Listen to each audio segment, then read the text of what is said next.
It's important to note this officer, Officer Hall, has his gun out the whole time in the video. It's about 6.5 seconds. The video starts about 6.5 seconds before the shooting. Mr. Terrell is walking away from the officer the entire time of the shooting. Eventually, the officer is yelling orders at him. Orders, it may be stop, turn around, something like that. And Terrell kind of turns back, turns around, puts his hands out at his side. A harmless gesture. Now, it may be that he had a knife in...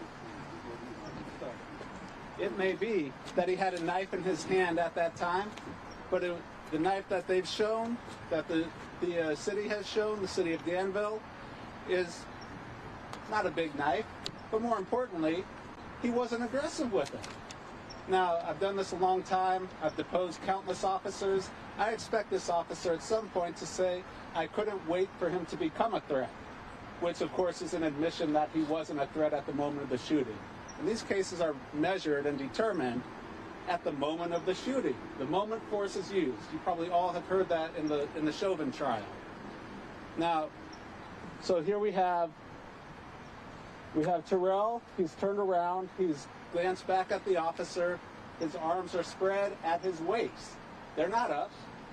And he's not, you know, he may be kind of walking in place, but he's not moving towards the officer in a significant, appreciable way. The officer has...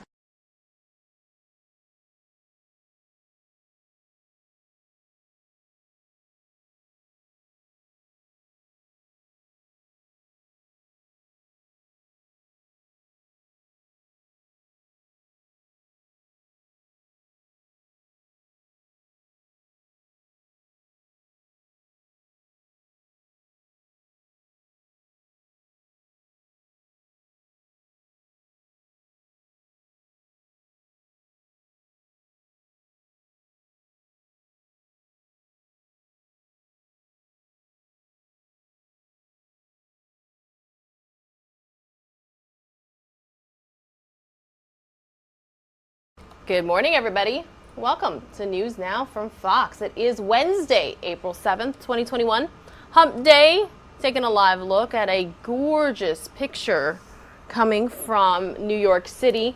On the bottom left-hand side of your screen there, everybody, you can see the Chrysler Building. This live picture, so gorgeous, it almost looks like a painting, courtesy of Fox 5 out there in New York.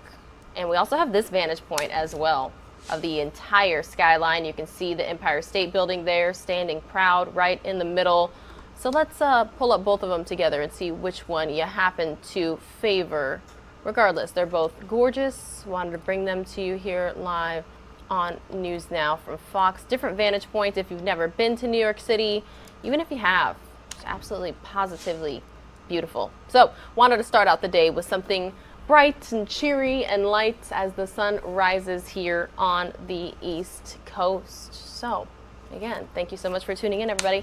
Good morning. My name is Pilar Arias. I'm coming at you live from the News Now from Fox East Coast Hub right here in Orlando, Florida. I've got your morning brief ready to go for you. It's the top stories from across the country that you want and need to know about before you start your day. So whether you're headed to work, school, you got to do both like I did when I was in college. You're hybrid, you're virtual, you're in person.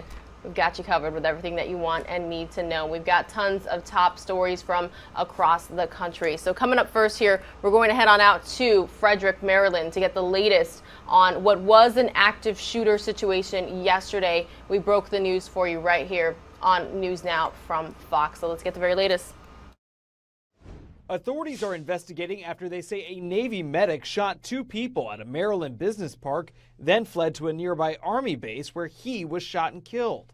We can confirm that he is an active member of the Navy at the rank of E4. He resides in the city of Frederick, not on the military base. The 38-year-old reportedly went to the Riverside Tech Park in Frederick, Maryland Tuesday morning. In the tech park, there is a military institution there.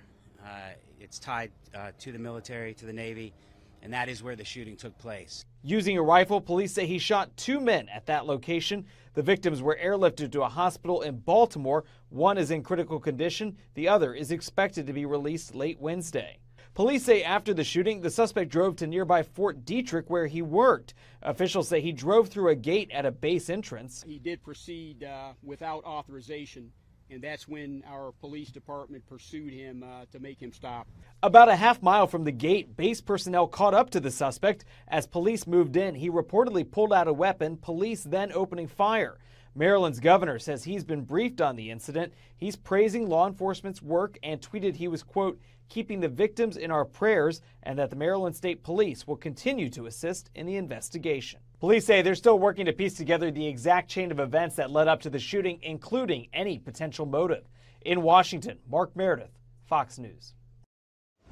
All right, Mark, thank you so much for that update there. Again, everybody, good morning. My name is Pilar Arias. We are continuing on with the morning brief. Coming up next here, we're going to head on out to Minneapolis, Minnesota. You know that News Now from Fox is covering the Derek Chauvin trial from gavel to gavel. You're able to watch it in its entirety, live, raw, unfiltered right here. Coverage expected to resume at 10 o'clock Eastern this morning from Fox 9 Minneapolis. We will also have a live report from Fox 9 here in about 30 minutes or so. We are continuing to cover it extensively right here on News Now from Fox, so you will not miss a thing. All you have to do is go to newsnowfox.com to see all the different ways that you can watch us. You can always take us with you on your smartphone, your tablet, your laptop.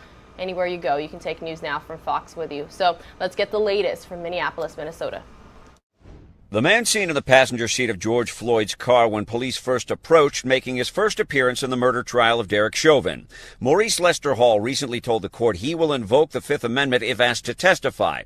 Today, the judge ordered the defense to write specific questions for Hall that he could later say falls within his Fifth Amendment rights, and the prosecution calling more high-level members of the Minneapolis Police Department to the stand. An official saying officers are taught to make critical decisions in dealing with people in crisis, then de-escalate the situation. A use of force instructor answered questions about neck restraints. Is this a MPD authorized restraint technique? Knee on the neck would be something that does happen in use of force that isn't unauthorized. And under what circumstances would that be authorized? How long can you do that? I don't know if there's a time frame. It would depend on the circumstance of the time. Which would include what? The type of resistance you're getting from the subject that you're putting the knee on.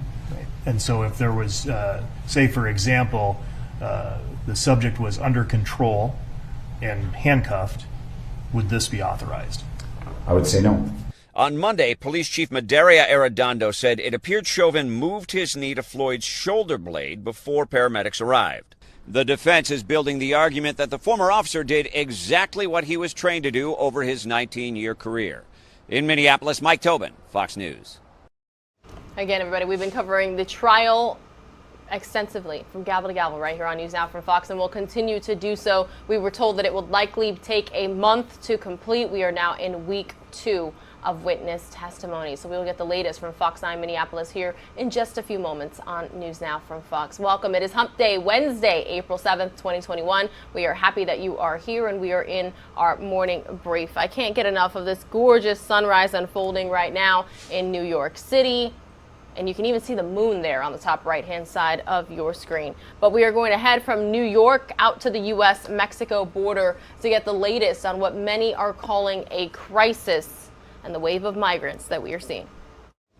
U.S. federal agents continue to face the ongoing immigration crisis along the southern border. The Biden administration has stated it will allow unaccompanied minors to remain in the U.S. while they await asylum, while affirming adults traveling by themselves or with children will be turned away. I decided to make the trip, and it really turned out to be a failure for me. Now, hundreds of Central American migrants denied access into the U.S. are seeking refuge in border cities across Mexico. Officials there say the surge is having major impacts and straining resources, as facilities like this gymnasium are transformed into temporary housing facilities. The situation has already overwhelmed us in terms of shelters. We must have a dignified place to receive them, to protect families who are on the streets, especially mothers with children. Migrants here are left wondering what their next step should be. Now, my plan is to go back to my country, Guatemala, and go back there, then come back. I plan to return, but now without my son. Meanwhile, others are trying to enter the U.S. illegally.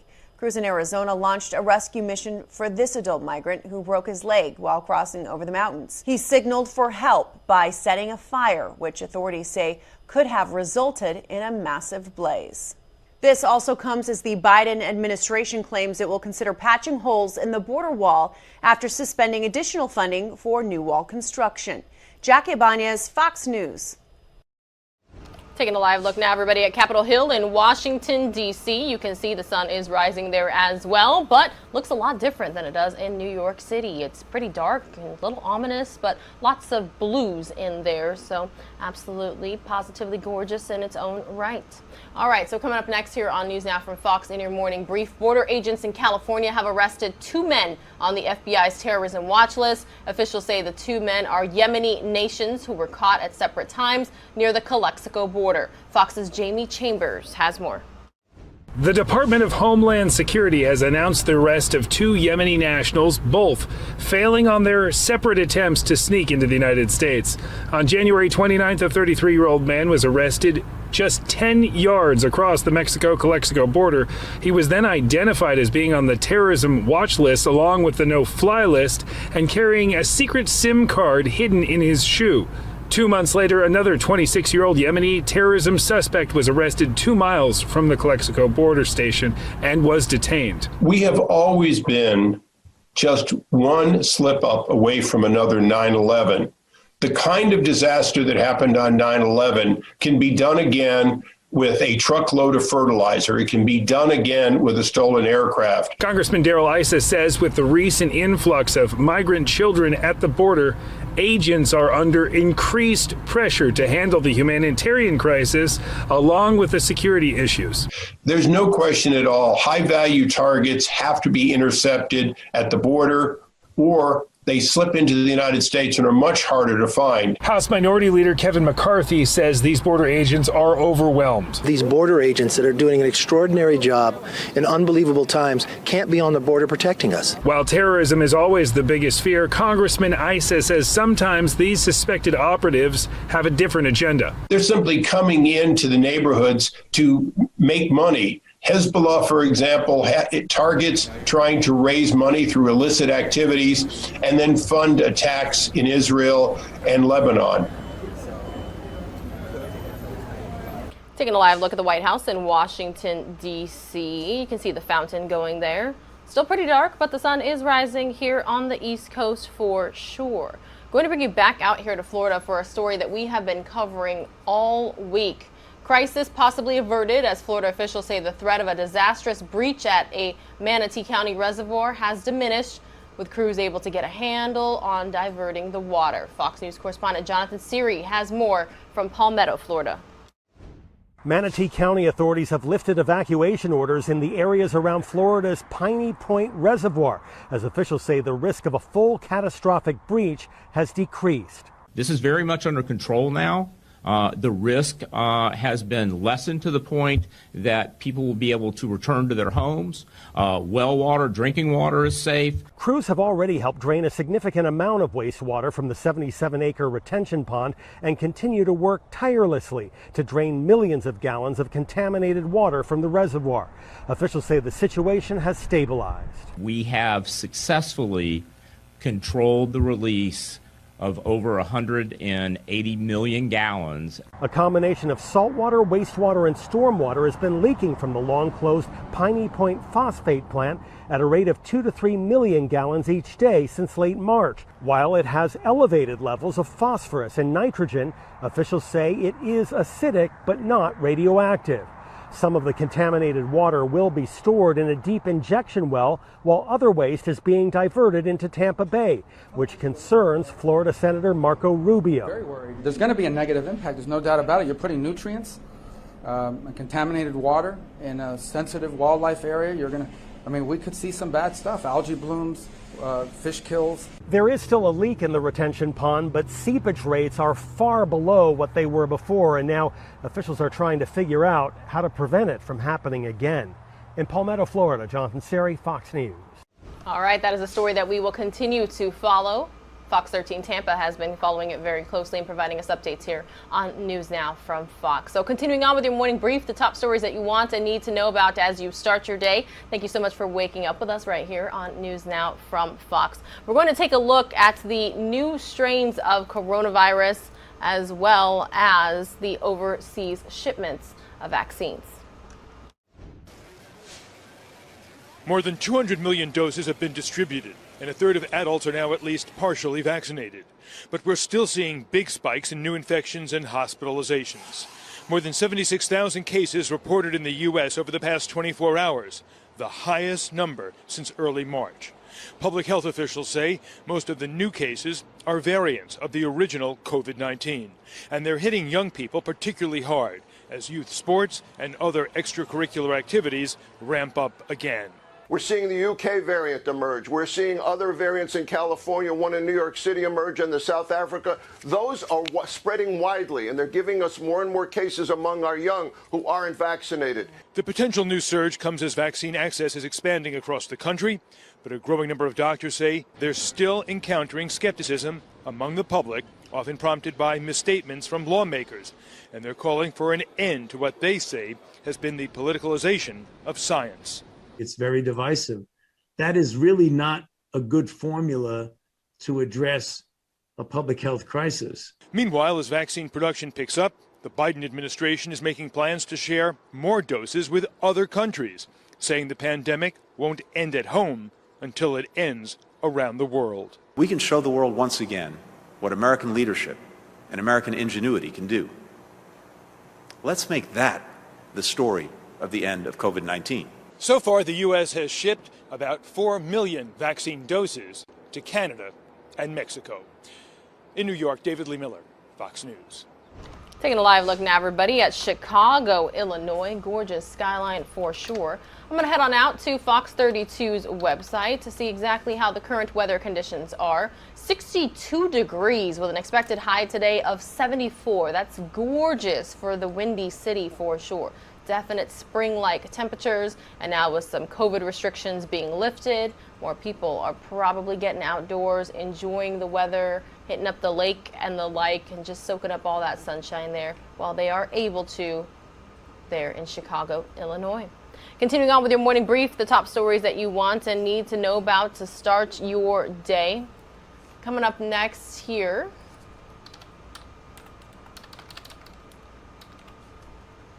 making sure I provide the right info for you guys. As the nation races towards herd immunity, some folks are still reluctant to get vaccinated. Fox News correspondent Kevin Cork has more on the origins of COVID-19 conspiracy theories and how to help battle misinformation. Good news is we're on track. President Biden is ramping up vaccine eligibility, declaring every adult 16 years and older will qualify for the shot by April 19th.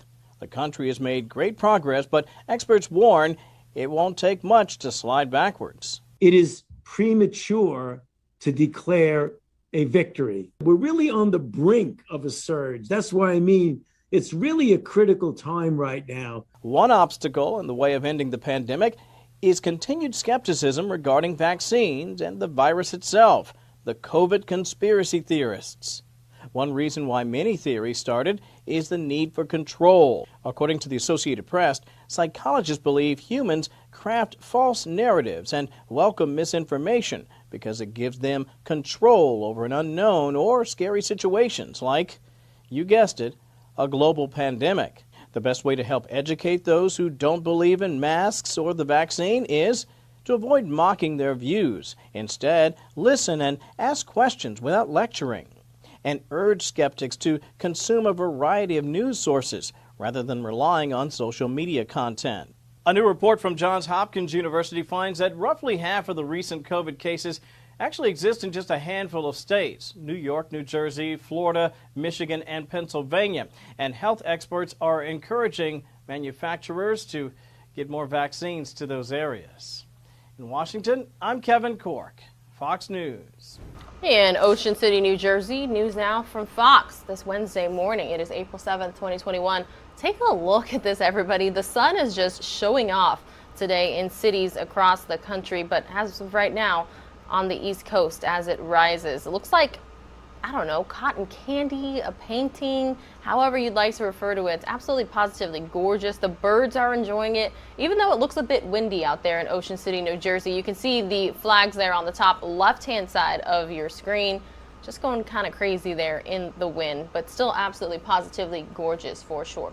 We are about 20 minutes away from a live report with Fox 9 Minneapolis, the latest in the Derek Chauvin trial. Continuing on with your morning brief, though, the top stories that you want and need to know about before most of you will see a 2-minute commercial break. It's not hard to believe that during the pandemic, there's one particular type of restaurant that's been seeing a boost. Lydia Hugh reports. Drive-thrus are having a moment now that we're coming out of the pandemic. More restaurants are adding them. Here at the Clinton Station Diner in Clinton, New Jersey, they just added this drive-thru. You order here, you pull up a few feet, and you pay at this pay station where Miss Ellie is manning the cash register today. And then you pull around to an assigned parking spot, and that's where you wait for your food to be delivered to you car side. You know, during the pandemic, there was a craving from customers for good eats, but they didn't want the human contact, and so they sought out restaurants more and more that offered drive-through experiences. But it wasn't just for the fast food restaurants. Soon, places like this Clinton Station Diner saw they could also serve this segment of the dining population. The owner says the drive-through has been installed here since February, and they're already seeing additional profit being brought through the door, and that makes them optimistic for the future. And in just a moment's notice, thank you very much. Our food delivered to the car, eggs over easy, and bacon. You know, experts say that having a drive-through can bring about 10 to 30% of sales for most restaurants, and some big chains are taking note, with Starbucks saying that they have plans to bring drive-throughs to more of their locations across the South and the Central United States. And also Chipotle, in the last quarter of 2020, they also added more drive-thrus, about 70% of their new locations. So it seems like the drive-thrus are the wave of the future for restaurants as we are navigating out of the pandemic and beyond. That's the latest here from Clinton, New Jersey. Lydia Hu for Fox Business. Drive-thrus are so convenient, usually quicker than going inside. Not all the time, usually. But, I mean, sometimes you don't get the healthiest food out of there. I'm not going to lie, though, that plate of food that Lydia had looked good. I'm hungry. I haven't had breakfast yet. Taking a live look, everybody, at Dallas, Texas. The skyline kind of hard to see out there. I'm going to go to fox4news.com to see exactly what their weather conditions are like. 71 degrees, pretty warm for how early in the morning it is out there. They're expected to reach a high in the North Texas metropolitan area of Dallas, Fort Worth, and the like of 80 degrees today.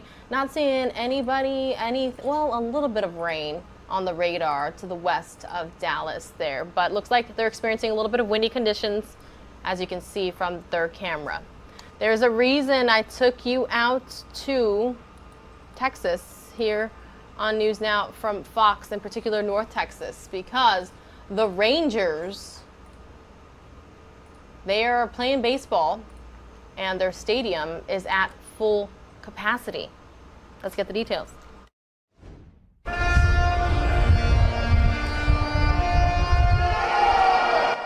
Been waiting for a while. We're fired up, ready to go. We've been waiting forever to come to a full season game. The 50th season in Arlington for the Texas Rangers came with the traditional pomp and circumstance associated with the home opener. Can't wait! Woo. You know, I was here in 1994 when the other ballpark opened up, so this is my streak, except for last year. Now with the lowest COVID spread in months, the Rangers made Monday's game against the Toronto Blue Jays 100% capacity, making this game the first time during the pandemic where a major sporting event had no capacity restrictions, a decision President Biden said was not responsible. Hours before the game, only 500 tickets were left in a stadium that holds a little more than 40,000. After being safe for a year, it's just to be in a large crowd, it makes me a little nervous. After a couple of beers, we'll feel better. Yes, there are some mild concerns, but it seems as though people are being safe, and I know we're going to be as safe as we can be. Masks and social distancing in common areas were still enforced. Concessions were also cashless. Hours before the game, Governor Greg Abbott said he would not throw out the first pitch in protest of Major League Baseball's decision to remove the All-Star game from Atlanta. MLB pulled the game after the state passed multiple voter restriction laws. Abbott claims Major League Baseball adopted, quote, a false narrative about the election law reforms. He also said Texas would not seek to have the All-Star game relocated here. We asked fans what they thought about Abbott's boycott. I don't know why it's such a big deal. But Yeah, I think that's a little self-indulgent. It should be about something bigger than that. A pandemic and politics may have filled the headlines for the game, but for thousands of fans, they are just happy to be in their new stadium. Thankful the baseball's back. Go Rangers! I love baseball. One of the things I miss most this year about living in Phoenix is spring training. Here's a live look at gorgeous New York, New York. The skyline as the sun rises here. Not quite as pretty at the moment, though, as Ocean City, New Jersey, everybody. They're just showing off there. Continuing on with your morning brief, top stories that you want and need to know about. President Biden is staying silent on whether he thinks more sporting events should be moved out of Georgia due to their new election law, as he throws his support behind those which are moving their events out of the state. This is angering some critics who say many places where such events are being changed to have even more restrictive voting laws than Georgia. Fox News White House correspondent Peter Ducey has more. Do you think the Masters golf tournament should be moved out of Georgia? I think that's up to the Masters. You know, it is reassuring to see that for-profit operations and businesses are speaking up about how these new Jim Crow laws are just antithetical to who we are. I think it's a very tough decision for a corporation to make. And the White House claims they are not supporting cancel culture. We're not standing here and calling for companies to boycott. As President Biden promoted vaccines in the D.C. area, Vice President Harris took the lead, selling the new infrastructure package in Chicago. Joe Biden is very serious about being probably the most pro-labor president we have ever had. Now the Democrat most outspoken about his skepticism of the package is the target of ads from a progressive PAC. Tell Joe Manchin to invest in West Virginia. The White House says the president wants to work with Republicans. At the end of the day, the president's red line is inaction. He won't tolerate inaction on rebuilding our nation's infrastructure, something that has long been outdated. But Senate Majority Leader Chuck Schumer claims the Senate parliamentarian has given him the okay to pass big packages with only 50 votes instead of the required 60. And a Schumer staffer says this, quote, allows Democrats additional tools to improve the lives of Americans if Republican obstruction continues. We will leave the mechanisms and the determination of the mechanisms to leaders in Congress. But right now, less than a week after he announced the American Jobs Plan, our focus is on engaging with Democrats and Republicans, with staff, with committee staff, inviting members to the White House next week. And to the White House, infrastructure is this much bigger than just roads and bridges. Wars have been fought over oil. In a short matter of time, they will be fought over water. There's so much talk here about next steps with COVID, but so little talk about origins. And I had a chance to ask President Biden this afternoon whether or not he has had a chance to talk to President Xi of China about reports that China misled the world about the severity of the outbreak in the early days. President Biden told me he has not yet had that conversation. At the White House, Peter Ducey, Fox News. All right, everybody, we're taking a live look at X-RAD radar. For some Americans right now, they are experiencing some weather conditions. The southeast portion of the U.S. and the south, again, experiencing some weather conditions. Doesn't appear to be as severe as they have in the past weeks here, but it is the essentially same area. We're looking at East Texas. You've got Louisiana, you've got Arkansas, Mississippi, Tennessee, Alabama, Georgia, also expecting some weather a little bit later this week. So you can see the system there moving through. Fortunately, though, we're not seeing any red on this radar map with some severe threats. But again, this is the same area that's been hurt by torrential winds and tornadoes and rain. And so we just wanted to keep a very close eye on the situation and show you there. And you also see Kansas City with lots of lightning in the area as well. But again, this is X-RAD radar showing us the current weather conditions and what's blowing across the U.S. right now. We wanted to bring it to you here on News Now from Fox. I've got 2 more top stories ready to go for you before we see a commercial break. A very extensive, in-depth morning brief here on News Now from Fox. Coming up next here, everybody, we're bringing you back out to Florida. An entire flight in Orlando en route to Atlantic City, New Jersey, forced to deplane over a maskless toddler. But as Fox's Valerie Bowie tells us, the airline says it wasn't just about the baby not wearing a mask. I told you, non-compliance, you will have to get off. I didn't want to do this. You have to pick up your stuff. What did we do? I'm sorry. What's wrong? Okay, no problem. Just tell me what we did. Non-compliance with the mask. Wearing a mask. Wearing a mask.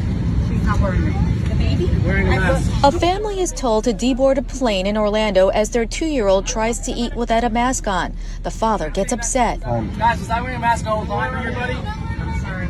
But the kids want to this baby's I'll make sure he wears it. Everything's gonna be fine. Spirit Airlines says the video doesn't tell the whole story. According to a Spirit Airlines spokesperson, the parents were non-compliant with the mask policy and the crew had several conversations with them before this video was taken.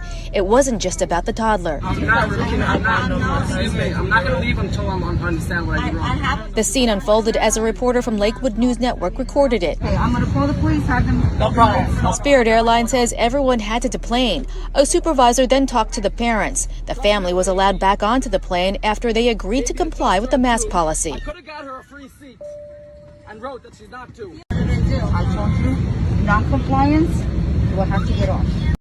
All right, again, everybody, that was Fox's Valerie Bowie reporting. Ocean City, New Jersey, showing off this morning, saying, hey, we get gorgeous sunrises. If you're looking for the beach, you want a relaxing spot. I'm surprised that I don't see anybody walking out there. I just see birds flying around, maybe because it's so windy. Maybe everybody's just enjoying the sunrise from nearby places to stay. All right, one more top story before a 2-minute commercial break. The number of job openings is on the rise. Fox Business Network's David Osmond has that story and more in this most recent Fox Means Business report. A lot of help wanted signs popping up out there. The Labor Department reporting the number of job openings jumping to a 2-year high in February. The nearly 7.4 million available positions coming as more lockdown restrictions are being lifted.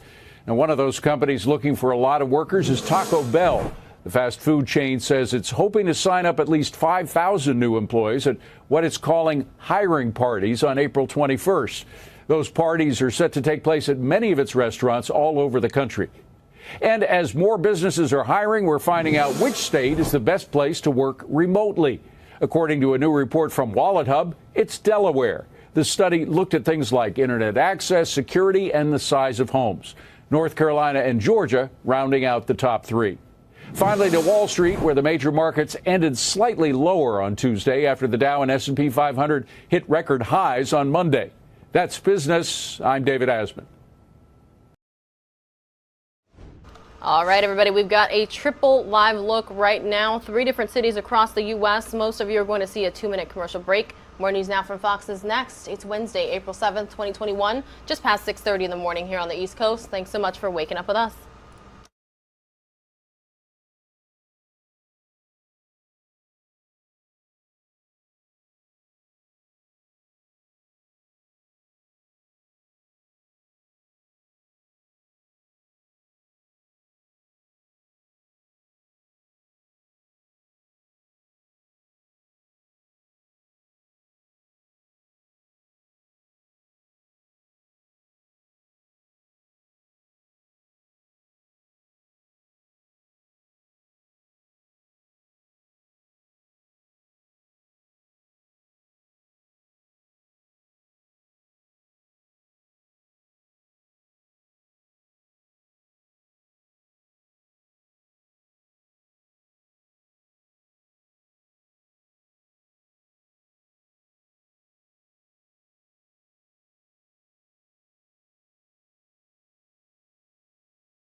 Welcome back, everybody, to News Now from Fox. We're going to start going to our Fox-owned and operated stations coverage from across the country. First up, Fox 11 Los Angeles. They're talking about whether or not you might need a vaccine passport for travel, either domestic or international. Fox 11's Michaela Piera interviews Brian Del Monte, the president of the aviation agency. Well, as more and more Americans get vaccinated and the nation slowly reopens, the debate over something called a vaccine passport heats up. Are they a simple way to help keep the public safe, or are they an invasion of privacy, as some argue? Different states see this issue very differently. I think it's one of many tools.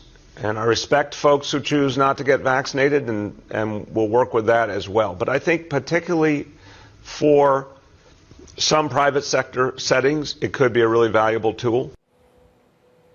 Brian Del Monte is a former deputy director for policy development at the U.S. Defense Department, is now president of the aviation agency, and is here to talk more about the vaccine passport and the debate surrounding it. What are you hearing on the ground level with your peers about whether a vaccine passport makes sense for us domestically? Well, I think first we should understand what's the passport trying to solve, right? We have two problems. The question is, have you been vaccinated? And how do we know if you're telling the truth? So the goal on all this, of course, is to reduce the spread of COVID. Right. So the tension is between those who see it as a, kind of a benign health record, and others who see it as, essentially references to Nazi Germany, calling it like an Auschwitz, which I don't think it's that. So I think that's a bridge too far. But there are privacy concerns, there are policy concerns, and more importantly, it's not so much about what happens now, but what's going to happen in the future, because I sincerely hope COVID's our last rodeo, but I suspect it's not. It may not be. So why don't you walk us through some of those privacy and policy concerns? Start with the privacy aspect, because that's one thing that we hear from people who are not in support of this.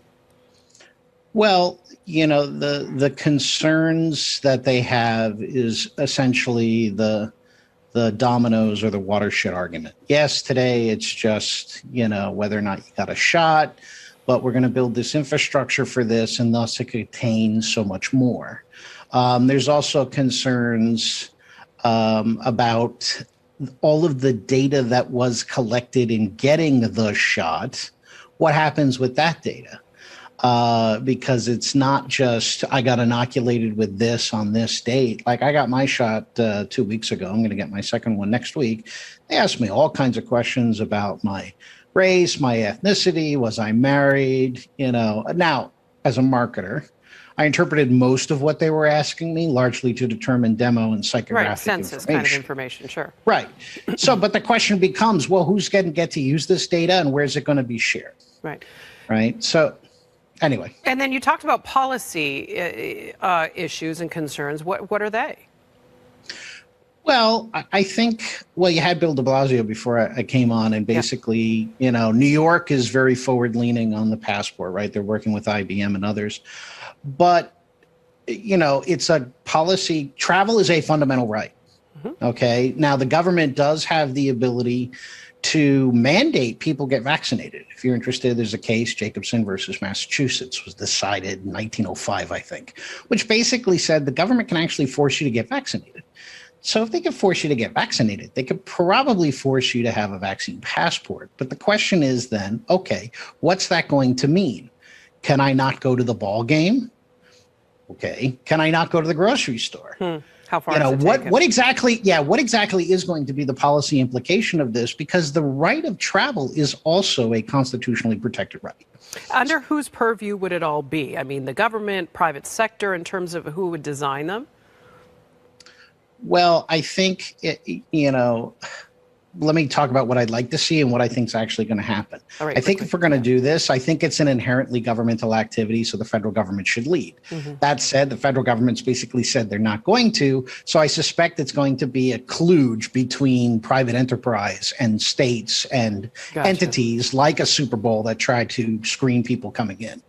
Well, we should point out at this point, they're not going to be federally mandated as far as the Biden administration says, but you might very well need them for international travel. Again, early stages in this. We're already hearing from various states, like we heard from New York, we've heard from Florida, I believe, as well, about how they feel in their states. It's yet to see what California decides. Brian Del Monte, thank you so much. In fact, we'll have you back on because I have a feeling this is just the beginning, the opening salvos in this debate, to be sure. Yes, we'd like to have you probably. back. I agree. Again, an aviation industry expert and president of the Aviation Society, Brian Del Monte. Thank you so much. All right, everybody. Thanks to Fox 11 Los Angeles for that. We're going to head on out to Minneapolis, Minnesota next, where Fox 9's Bill Keller is joining us live to kind of recap what we've seen so far in the Derek Chauvin trial this week and what we can expect today. Good morning, Bill. Thank you so much for joining us. Good morning, Pilar. Yeah, you'll recall during that first week of this trial, the jury really saw a lot of graphic video. They also heard a lot of raw, emotional testimony from eyewitnesses. Well, the prosecution is now switching to those expert witnesses to kind of help that jury make some sense of what they've seen and heard. And they're trying to establish, of course, that Derek Chauvin used excessive force when restraining George Floyd. So yesterday, jurors heard from 3 more Minneapolis police officers, including the lieutenant who is in charge of the department's use of force training. He said that knee on the neck restraint used by Derek Chauvin, something not taught by MPD, saying that once the subject is handcuffed and no longer resisting, that this would not be an authorized move. Yeah, Bill, and we also, did we hear or did we not hear from the man who was also with George Floyd that day?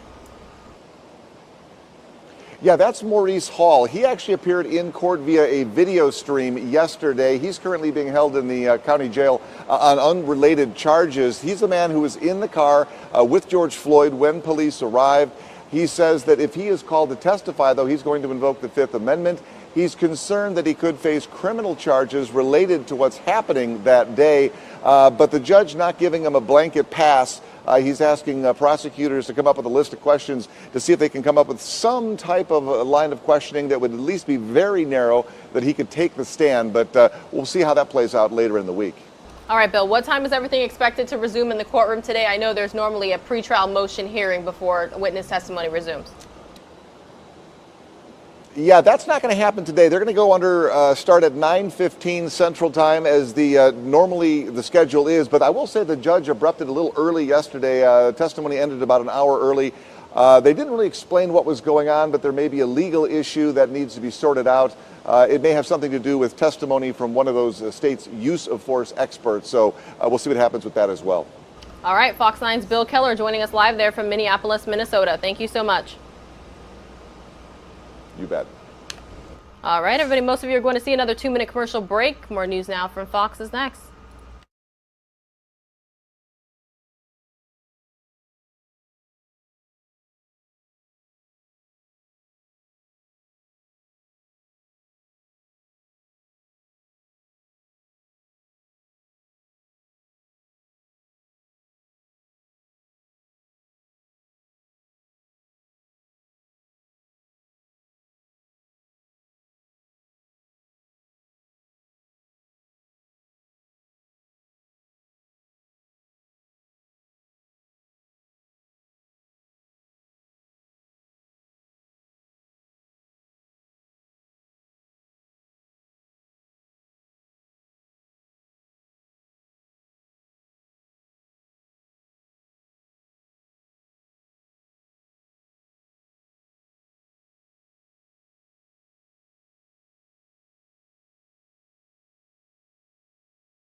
Welcome back, everybody, to News Now from Fox. Taking a live look at the Port Cam in Port Canaveral, Florida. No cruises sailing just yet, but those clouds with the sunrise, they almost look like mountains. I think it's the Arizona girl in me coming out.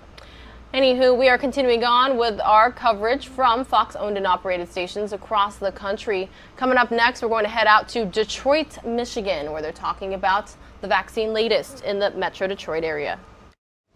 Everybody is not doing what they're supposed to do. And maybe that's the reason Michigan had over 6,300 cases of the virus on Wednesday and nearly 5,000 COVID cases per day, every day for the last week. Everybody is not getting their shot, and the reason for the shot is to keep you from getting the virus. And that is the reason the governor announced a vaccination goal from 50,000 to 100,000 shots a day. Well, Michigan is doing pretty good as far as getting the shots and everything, and I think it should be going way down. But the numbers are not going down. So Governor Whitmer contacted the Biden administration and asked for more shots. She asked and she received. Next week's shipment will include 66,000 additional doses of the vaccine. I think they should get this shot. And the governor does too. A total of 620,000 vaccines will be available starting next week, a record. And nearly 150,000 of those will be from the Johnson & Johnson one-shot variety. It's to help you and to save your life and to protect you. Do you think that having more vaccines in Michigan is going to stop this pandemic from spreading? Only if people do what they're supposed to do. Continue to keep their distance and wearing their mask. Wash their hands and just do what we're supposed to do. The governor's office says that for 38 days straight, the state has met or exceeded its original 50,000 shot a day goal. Today, Michigan has administered over 4.2 million vaccines, but the goal is to get at least 70% of Michiganders vaccinated as soon as possible. There's no excuse. Get the shots. In Detroit, Charlie Langton, Fox 2 News. It's a moment of celebration for the people getting it. And yes, thousands of people a day on social media showing off their vaccination cards. They're getting as much play as the I voted stickers did in November. But there's something you need to keep in mind. On the dark web, we saw vaccines for sale. Then we saw vaccination cards for sale. And now we're seeing even things of COVID testing documentation being for sale. So what's happening is this information is being used and being sold. So what basically we want to make sure is that folks are aware that this type of events are going on, and to think twice about posting any information relative to their vaccine status. That's Mark Ostrowski with Checkpoint Software Technologies. Take a look at what Mark is talking about. Actual vaccination cards posted on social media, ripped off, redone, and being sold online. What we see on the dark web is that we see these forged documents being sold. So typically a transfer of Bitcoin or other cryptocurrency is how they can monetize these fake documents. Who are the customers? People who don't want to get the vaccine but want to make sure they're ready to get back to life in the new normal. It's consumers or people like you and I who may not have their vaccine yet, that are looking for documents perhaps to use to board a plane or to gain entry to an event. So it's sort of the consumer side looking for forged documents more than a scammer looking to take hold of documents themselves. The people selling these cards aren't necessarily looking for a trail for identity theft. Instead, they're looking to make cash off the COVID cards. Replace the name, and you have a lot of pertinent information: the format of the card, the vaccination type, the location or status. These can be used anywhere where the COVID passport is needed. For the people selling these, it's big money, just based on sheer volume. So in this scenario, you're talking about hundreds of millions of people, right, going through the vaccination process across the United States. It's a big pool for them to be able to take advantage of and to try to gain some monetary gain off of something like this. And so while these vaccination cards are sitting on the dark web ready to be sold, there is another risk of posting too much information. That has to do with putting together a digital puzzle. If you have your name and the name of the hospital that you get care at, those are just two pieces of the puzzle. Why give that out? Experts say try to keep that as private as you can, and perhaps just post a sticker saying you've just been vaccinated. It's a lot safer. Rup Raj, Fox 2 News. You came in because of the free pot? No, it was a bonus today. It made my day. Well, pot is legal in Michigan, and yes, it's free. It's one joint. Oh, but they call it a pre-roll if you get a COVID vaccine. Anything to encourage people to get healthier and let us all get back to some normalcy. The Pot for Shots campaign is the brainchild of Jerry Millen, the owner of Greenhouse of Walled Lake, in cooperation with You Baked Cannabis Company. If you get the vaccine, we're going to reward you. If you choose not to, that's your choice. Jerry started the free pot 2 months ago and says that he gave out about 10,000 joints. I mean, pre-roll. Come to the greenhouse. We can help you figure out what your dosage is. That's the key, dosage and education with marijuana. And because of the success of the program, Greenhouse of Walled Lake is extending the free pot for about another month. At Christmas, we gave $10,000 to families. I spent $5,000 on turkeys. We're giving away, in April, we're probably going to give away another $150,000, $200,000 worth of pre-rolls. Anybody else get one? A shot? Are you going to get a shot? Yeah, here you go. Take one. There you go. You got one too. They're really starting to ramp up with Ford Field. Oakland County is doing a vaccination program. So now, April 5th, I believe it is, everybody can get a vaccine. So the people that missed out on the free pre-roll from You Baked in the greenhouse can now, for the whole month of April, I'm a little nervous, the whole month of April can come in and get a free pre-roll. Where's the party? Not much party, just a few. Oh, and it's one shot, one joint. 2 shots, still only one joint. I mean, pre-roll. At the Greenhouse of Walled Lake, Charlie Langton, Fox 2 News. It breaks my heart when I tell them I'm sorry, or I can't help you. I have lots of people coming. I don't have any more shots. A neighborhood pharmacist at a standstill in his quest to get more vaccines. The problem right now, we're racing against time. Rudy Najam owns iPharmacy in Livonia, a mom and pop shop we told you about this month on Fox 2. Each vial will give you approximately 6 doses. 80,000 requests. They've been able to vaccinate 2,000 people. As the deadline approaches for many patients' second shots, he's running out. We're going to be out by tomorrow night. 10 orders have been canceled by the Federal Pharmacy Retail Program, the supply chain under the Centers for Disease Control umbrella. I'm kind of angry. What am I going to do? The cancellations coincide with the launch of the Ford Field mass vaccination site. Both the governor's office and the CDC tell us that has nothing to do with the shortage Rudy's seeing. The supply chain is apparently different. We tried yesterday to call the CDC, and they told us to call the local Michigan Health Department. At the same time, we couldn't get anywhere. We couldn't get no answers. The CDC went on to say to us that the federal government automatically allocates for second doses 2 to 3 weeks after the first. No specifics were given into iPharmacy's situation. Awesome. Staff here is ready, and the $20,000 vaccine freezer Rudy bought has plenty of room. We're here. We just need the shipments. For the Pfizer vaccine, which is the one that Rudy has been using, it's recommended to get that second shot 3 to 6 weeks after the first. Jessica Dupnack, Fox 2 News.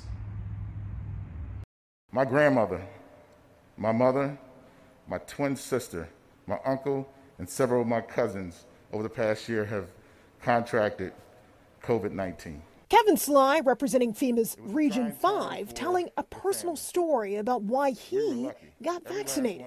I chose to live when I made that decision. We all need to make the choice. Turning Ford Field into the largest on-site inoculation clinic in the state is about the goal of getting more COVID-19 vaccine shots into arms, especially vulnerable and underserved communities. The process is like a locomotive. Right? It is slow and cumbersome and frustrating at the beginning, but it is picking up speed. Ford Field is expected to be responsible for administering 6,000 shots a day, 5,000 on site and 1,000 through mobile efforts. Vaccinations at this site will begin Wednesday, March 24th, open from 8 in the morning until 8:30 p.m., 7 days a week. The goal of being together for 4th of July, having a barbecue celebrating the independence of our nation, is a realistic goal where we can get together. The head of the Protect Michigan Commission, a nearly 100-person team dispelling myths about the shots and letting people know how to get vaccinated, says 33 days over the last 6 weeks, more than 50,000 shots a day have been put into people's arms.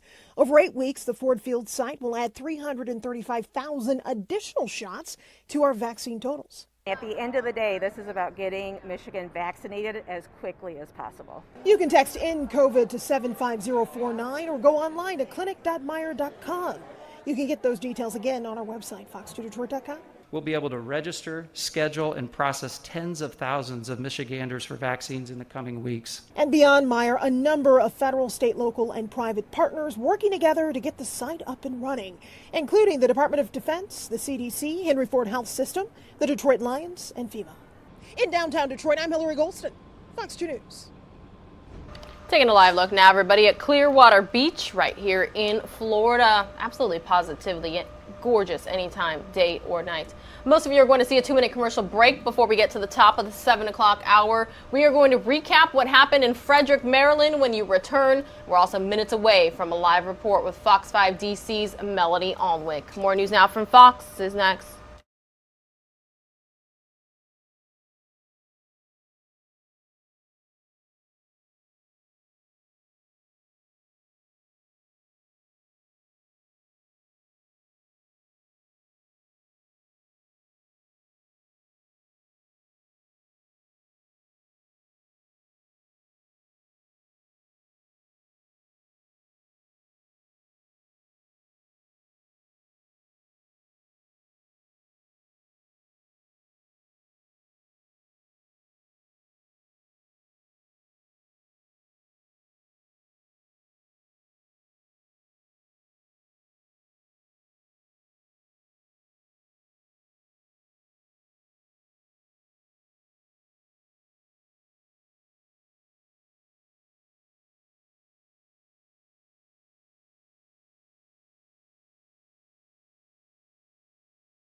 Welcome back, everybody, to News Now from Fox. We went from Clearwater Beach in Florida to Frederick, Maryland. You can see the sun rising there. I'm going to remove the lower third so you guys can get a clear vantage point. I have an In Case You Missed It segment here on News Now from Fox. We're going to listen into the latest from authorities on the shooting yesterday. The suspect, we're being told, was a Navy medic. Hello, everyone. Good afternoon. Thank you for hanging with us. I know it's been a long day. We appreciate you all being here. Again, my name is Alan Etzler, Public Information Officer for Frederick Police Department. I'm going to list off our two speakers for now, but also we're really thankful for the collaboration of the other agencies today. So I want to shout out a couple of the representatives we've had. We're joined by Frederick Mayor Michael O'Connor, Colonel Dexter Nunnally, Garrison Commander of Fort Detrick, Frederick County Fire Chief Tom Coe, Lieutenant Andrew Alcorn, Frederick Police Department, Shay Gibson, Special Agent in Charge, Assistant Special Agent in Charge, FBI Baltimore Field Office, Tim Jones, Special Agent in Charge, ATF, and Maryland State Police Captain Eric Corbin, Troop Commander for Maryland State Police, Western Maryland. With that, I'm going to turn it over to Chief of Police for Frederick Police Department, Chief Jason Lando, and following that will be Brigadier General Michael Talley from Fort Detrick. Thank you. Thank you. Thank you again for bearing with us today. I know it's been a long day. I'm going to update you on some of the investigative things that have taken place, and then General Talley will provide an update on anything that happened within the confines of the military base. Our shooter today, our suspect has been identified as 38-year-old Fantahoon, middle name Gurma, and I'm going to spell the last name for you. Woldesenbet.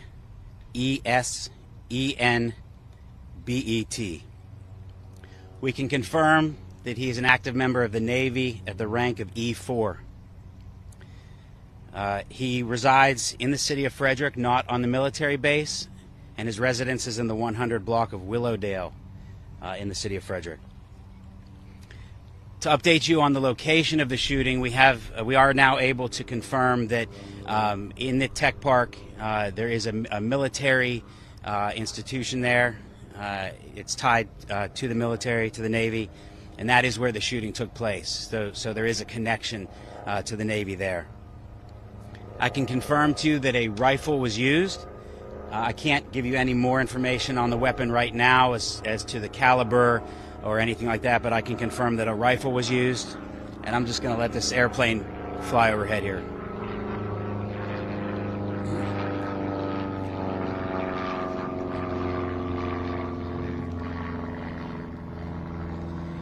Regarding our victims, one victim is in critical condition at Baltimore Shock Trauma, remains in critical condition.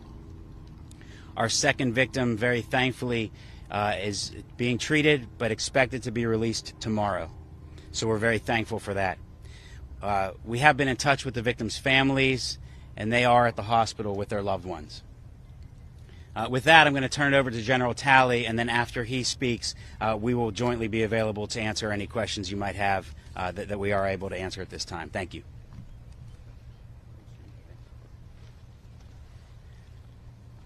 Hey, good afternoon. And I want to first start by rendering our deepest condolences to the family members that have been involved here. As Chief mentioned, we have two sailors that have been wounded, and we want to make sure that you know that our thoughts and prayers are with those family members.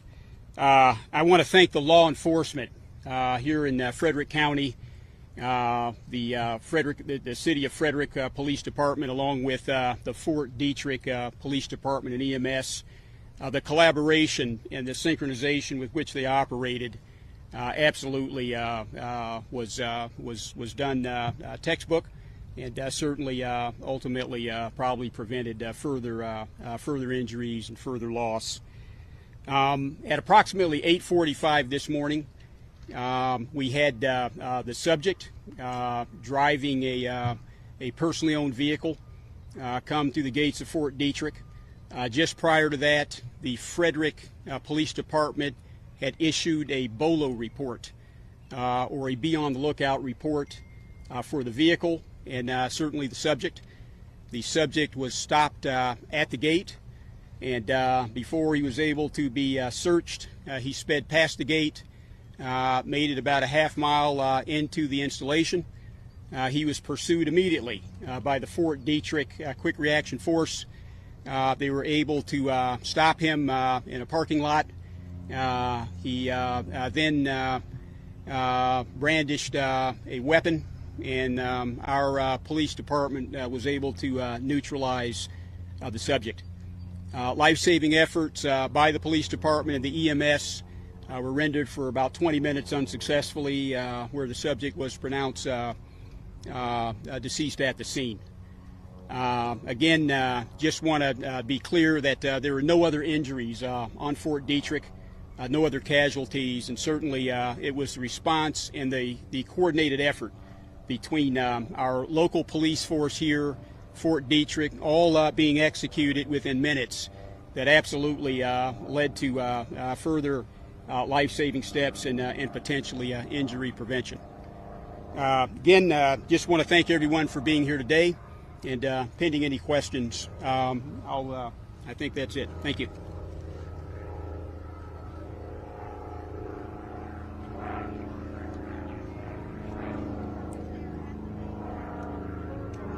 Can you repeat your question, ma'am? Coming in. Yep.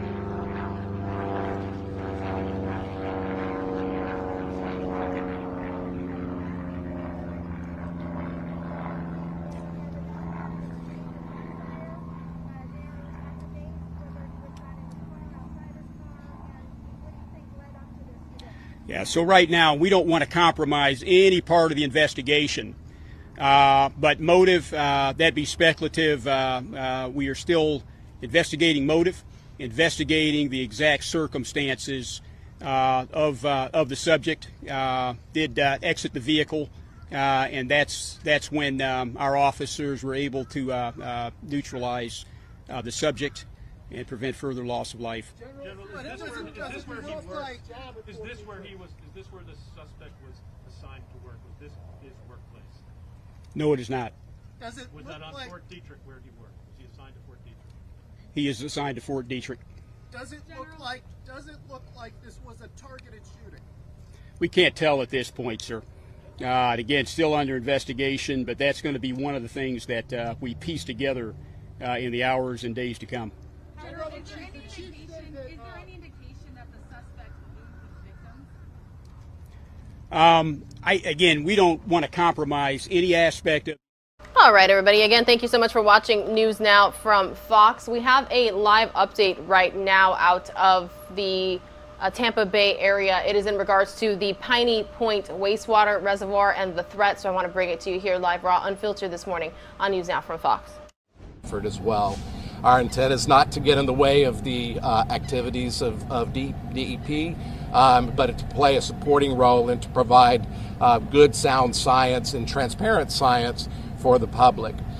And I know Dr. Fraser will talk about that in just a minute.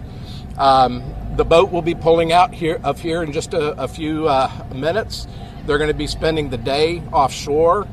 They'll come back. We're operating on what's called day operations because of COVID restrictions. That allows us to put more scientists on board, more responsive. But you can tell that a 115-foot vessel like we have here is going to be a much more stable platform than operating out of small boats, open cockpit boats, which is really what's going on right now. So we're looking forward to getting the scientists out and letting them do their work. And with that, I am going to turn it over to Dr. Fraser, and I think we'll be available for a few questions. All right, well, thank you, Dr. Graham, and thanks for everybody for showing up today. Again, I want to extend a great deal of appreciation to Monty Graham and the Florida Institute of Oceanography for providing the vessel and the platform that allows our scientists to go out and collect the samples that they need to respond to this spill, essentially. You know, it's important to be able to mobilize teams quickly when you have an environmental impact like this. And what you want to do from a science perspective is understand where that material might be transported, how it might be transformed along the way, and where it might end up, right? And so what we've done here is we've assembled a really excellent team of scientists, chemical oceanographers and biological oceanographers that will allow us to follow the fate of that, or the transport of those contaminants, and where they might end up. So the team is led by Kristen Buck from the Chemical Oceanography Group, and on the biological side, Dr. Steve Morawski. So both of these scientists and their teams and colleagues have a tremendous amount of experience. They've dealt with, for example, the Deepwater Horizon oil spill, and they're well prepared to provide the science that I think is going to help inform the response and ultimately mitigation if it's necessary. So as Dr. Graham pointed out, this is a team effort. It's a real pleasure to be able to work with FIO, all of the stakeholders and the partners that are represented by that group, as well as our state agency. So hopefully we'll get some good science today. There you go.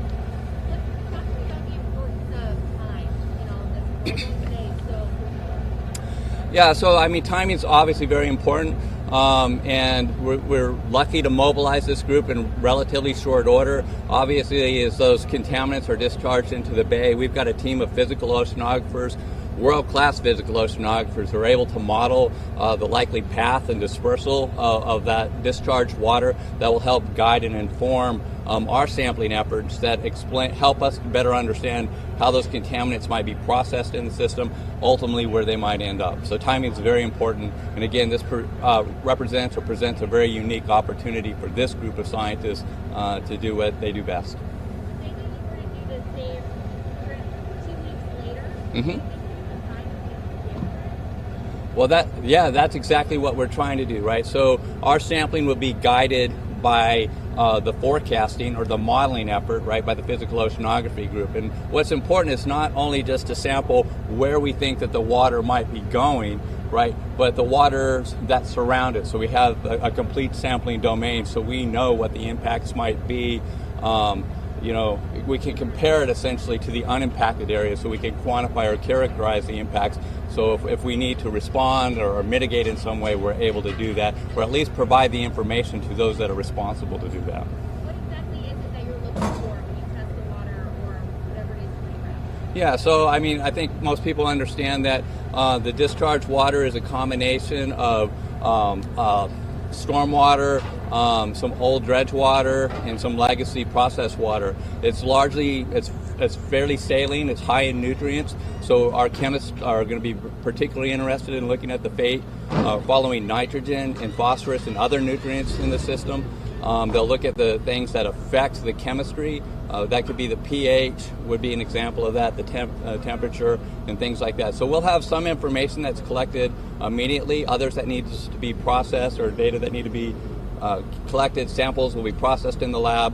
Some of those take days, and some of those actually take weeks. Yep.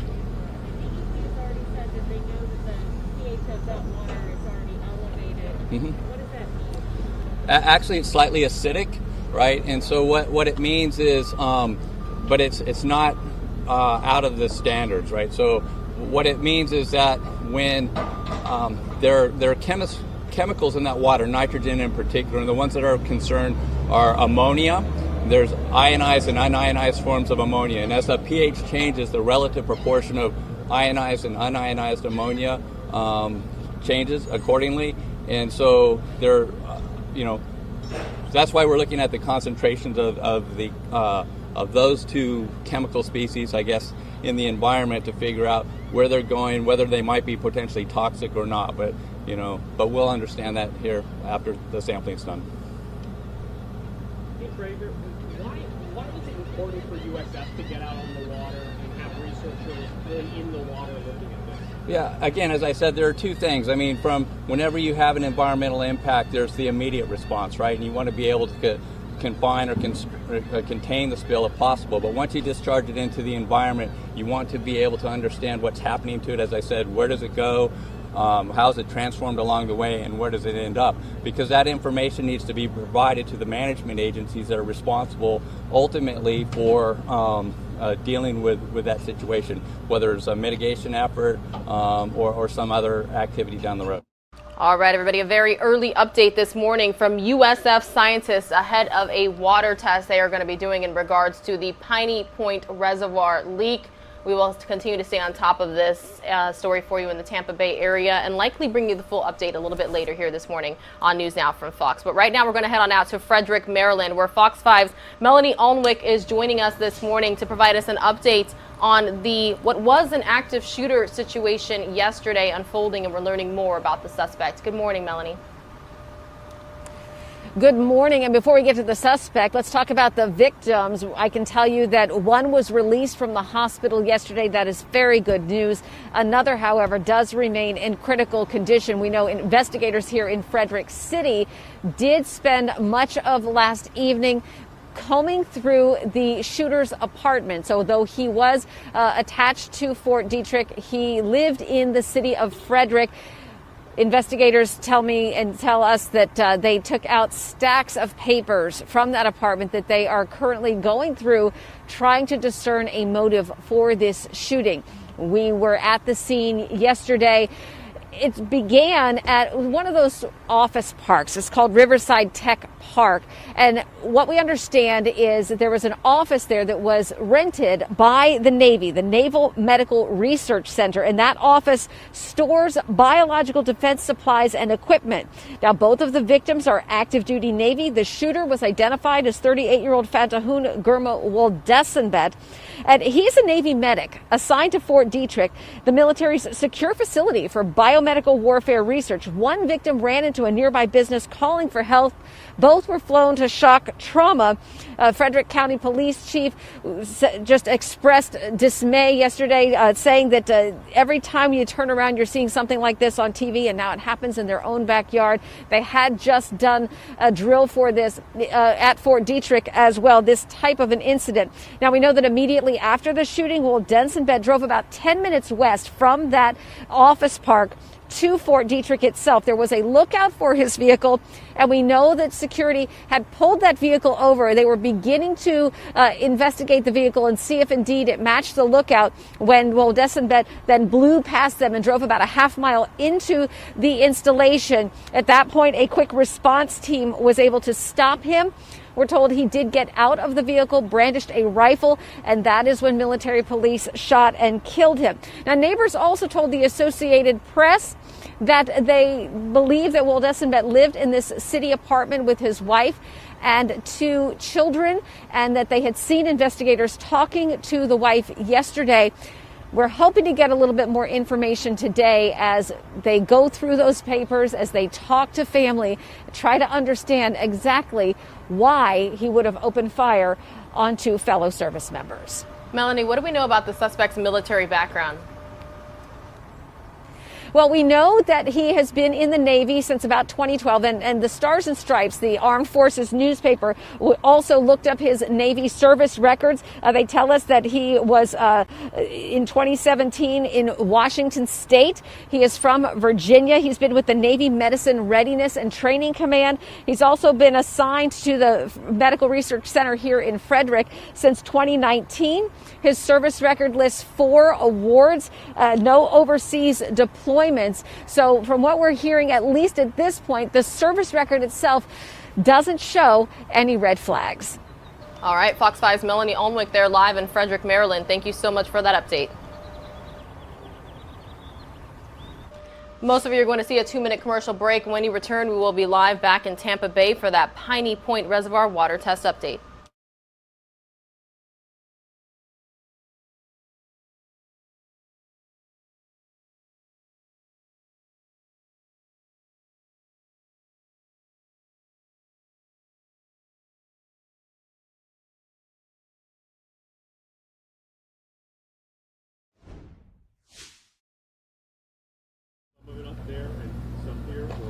There are some things that you have to do, right away, just because the samples will be fresh, or you have to filter the samples to remove the particles or the phytoplankton out of the sample, so that you can run an analysis on just the filtered water. So there are some things you can do on this vessel that you can't do on an open cockpit platform.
Welcome back, everybody, to News Now from Fox. I was thinking I'd be able to take you back out to Tampa Bay, Florida, but during that 2-minute commercial break, that brief update there with USF scientists, it was only 13 minutes long, so it ended. So now I'm going to take you out to Houston, Texas for this coverage from Fox 26. They're talking about how a COVID variant is affecting children. You know, during this pandemic, we've heard a lot saying that children fare pretty well if they were to contract coronavirus. So let's get the latest. Medical experts are concerned that a highly contagious COVID variant appears to be infecting more and more children. So let's bring in Dr. Michael Chang, an infectious disease specialist with UT Health and UT Physicians. Dr. Chang, we know that the UK variant is present here in the Houston area, but are you hearing of more cases in children and teenagers right here locally because of this variant? Not definitely due to the variants. You know, as far as confirmed cases of the variant in the state of Texas, we've had about 400 cases and about 15,000 across the country. And so the actual sequencing of the virus to identify whether a child has the variant or not takes some time. And so I haven't heard of significantly increased cases due to the variant for sure. That said, we are seeing kind of an increased proportion of cases in kids and in teenagers, although it's still less than the number of cases we're seeing in adults. Okay, so with children, Dr. Chang, not being vaccinated, what is the risk to parents, whether vaccinated or not? Yeah, so, you know, we know that this UK variant seems to be about 50% more transmissible, and at least in adults does lead to more severe disease in some cases. And so with kids being not yet vaccinated, you know, there is an increased risk because it is a more contagious variant that kids could have more cases and they could more easily spread it to either vaccinated or unvaccinated parents. Now, the good news is that the vaccines that are available right now, the Pfizer and Moderna vaccines and the Johnson & Johnson vaccine do seem to still be effective against this UK variant. So if you are vaccinated, but your child's unvaccinated, you know, you still have some protection, even if your child were to get infected with the new variant. Are the symptoms with the new variant any different, doctor? And can you kind of just sort of outline what parents should be looking for, because it is allergy season as well and things can get a little confusing?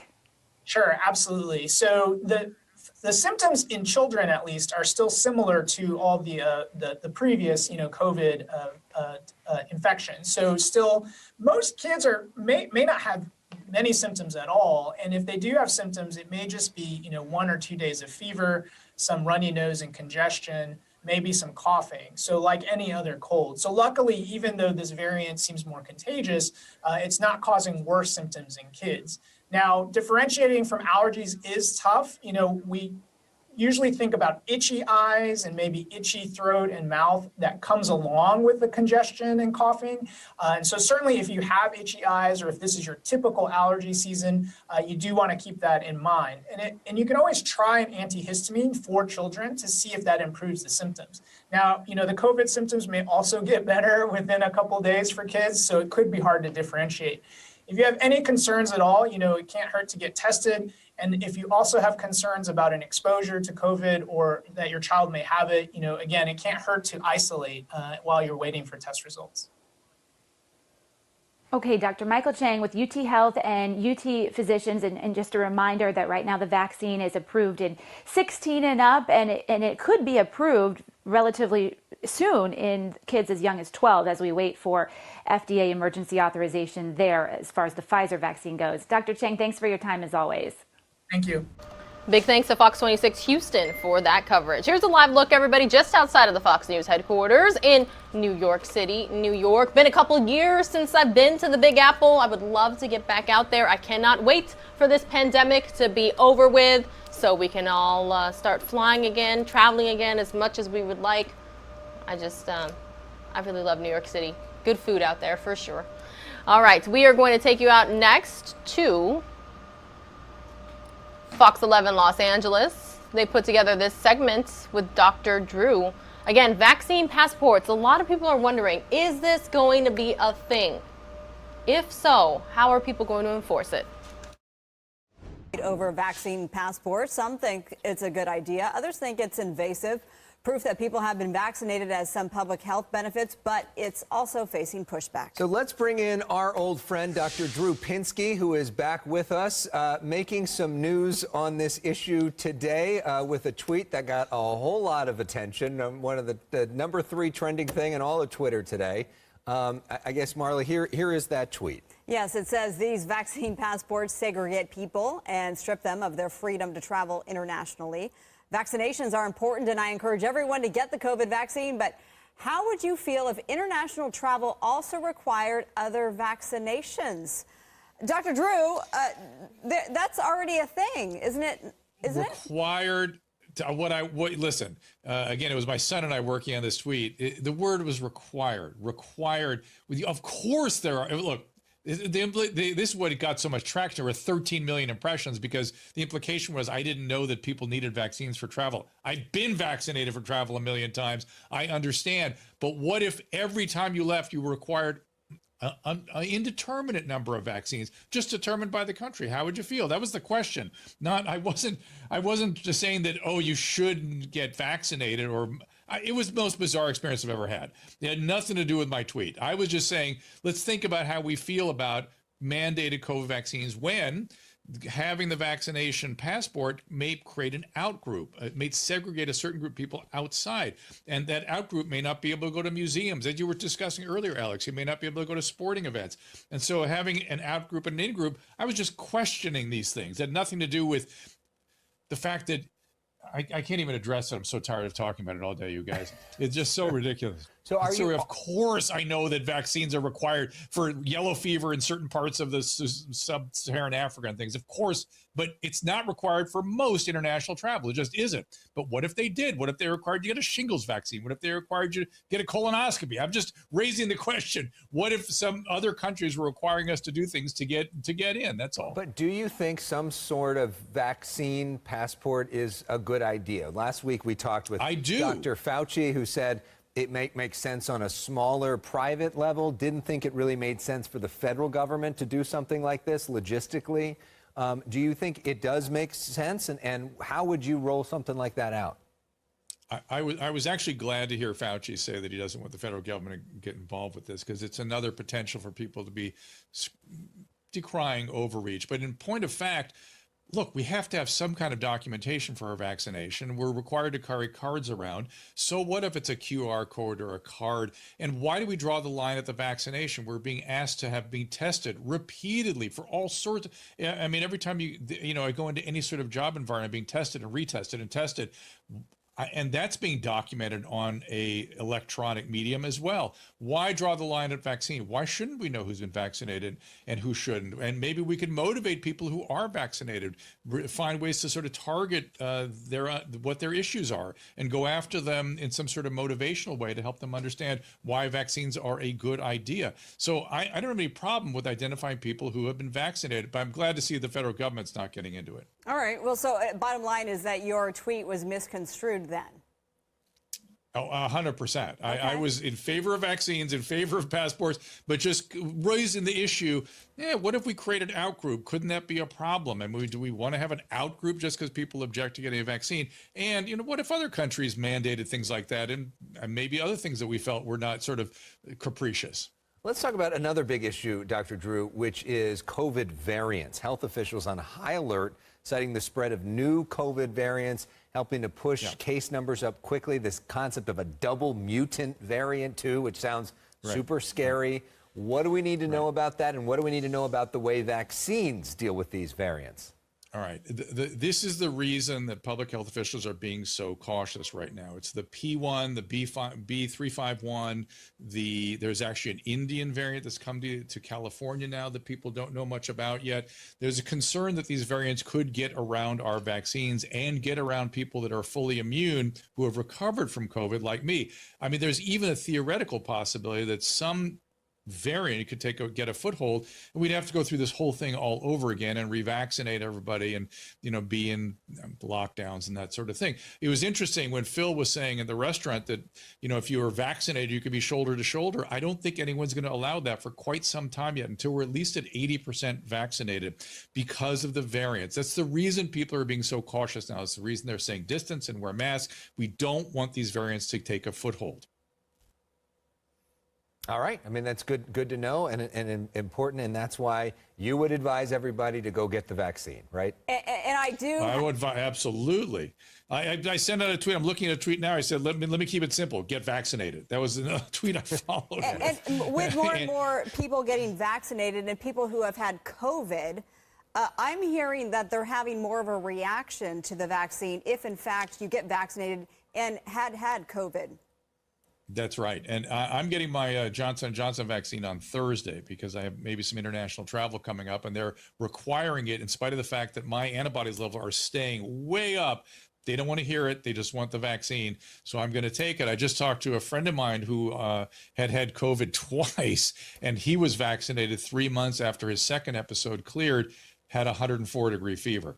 So, those of us that have had COVID are doing our duty by getting vaccinated, but we can have a little more severe reaction sometimes. All right. Well, it is always great to see you. Let us know how it goes on Thursday. Yeah, and you get the single shot. Yeah.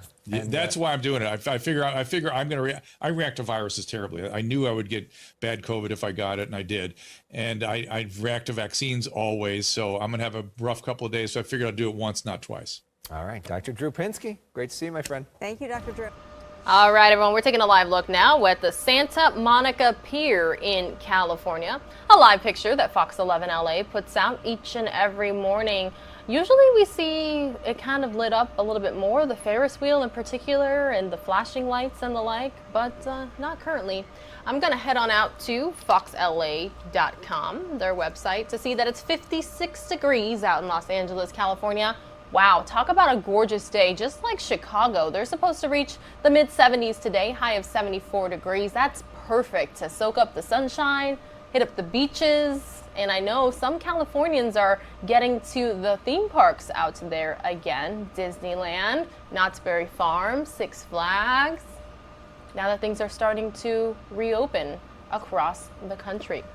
Hope you guys are having a great morning so far. Just past 7:30 in the morning here on the East Coast. Most of you are going to see a 2-minute commercial break. More news now from Fox is next.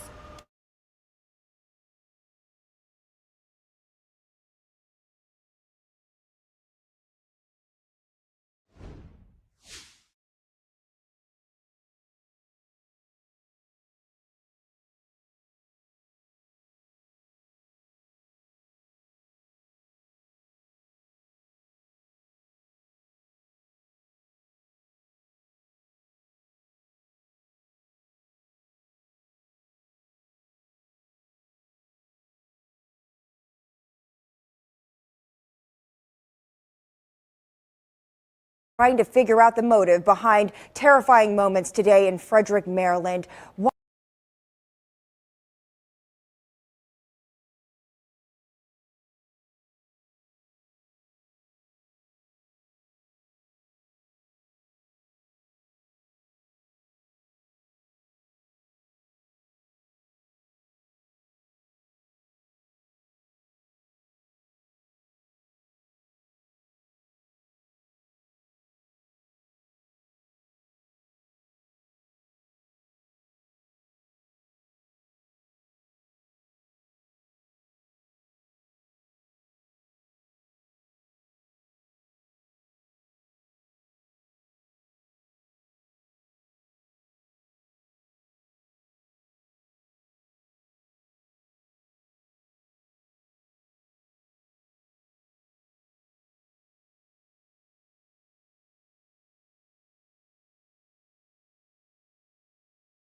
Welcome back, everybody, to News Now from Fox. We are taking a live look at Atlanta, Georgia. Hope you guys are having a great morning so far. It is Wednesday, April 7th, 2021.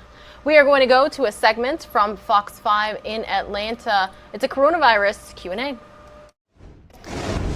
9:33 is your time, and over the last year, many of us have really upped our cleaning game, right? Bleaching and scouring surfaces to try to wipe away the coronavirus. But the CDC says disinfection may not often be necessary, and the risk of picking up the virus from household surfaces is actually pretty low.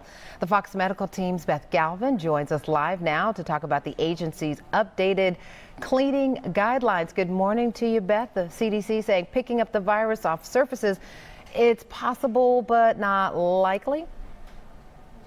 Yeah, it is. Portia, you know, I remember early on in the pandemic, I became so hyper aware about how many surfaces are around us that we're touching, and the fact that we're all touching our faces too. And I think we've all learned not to do that.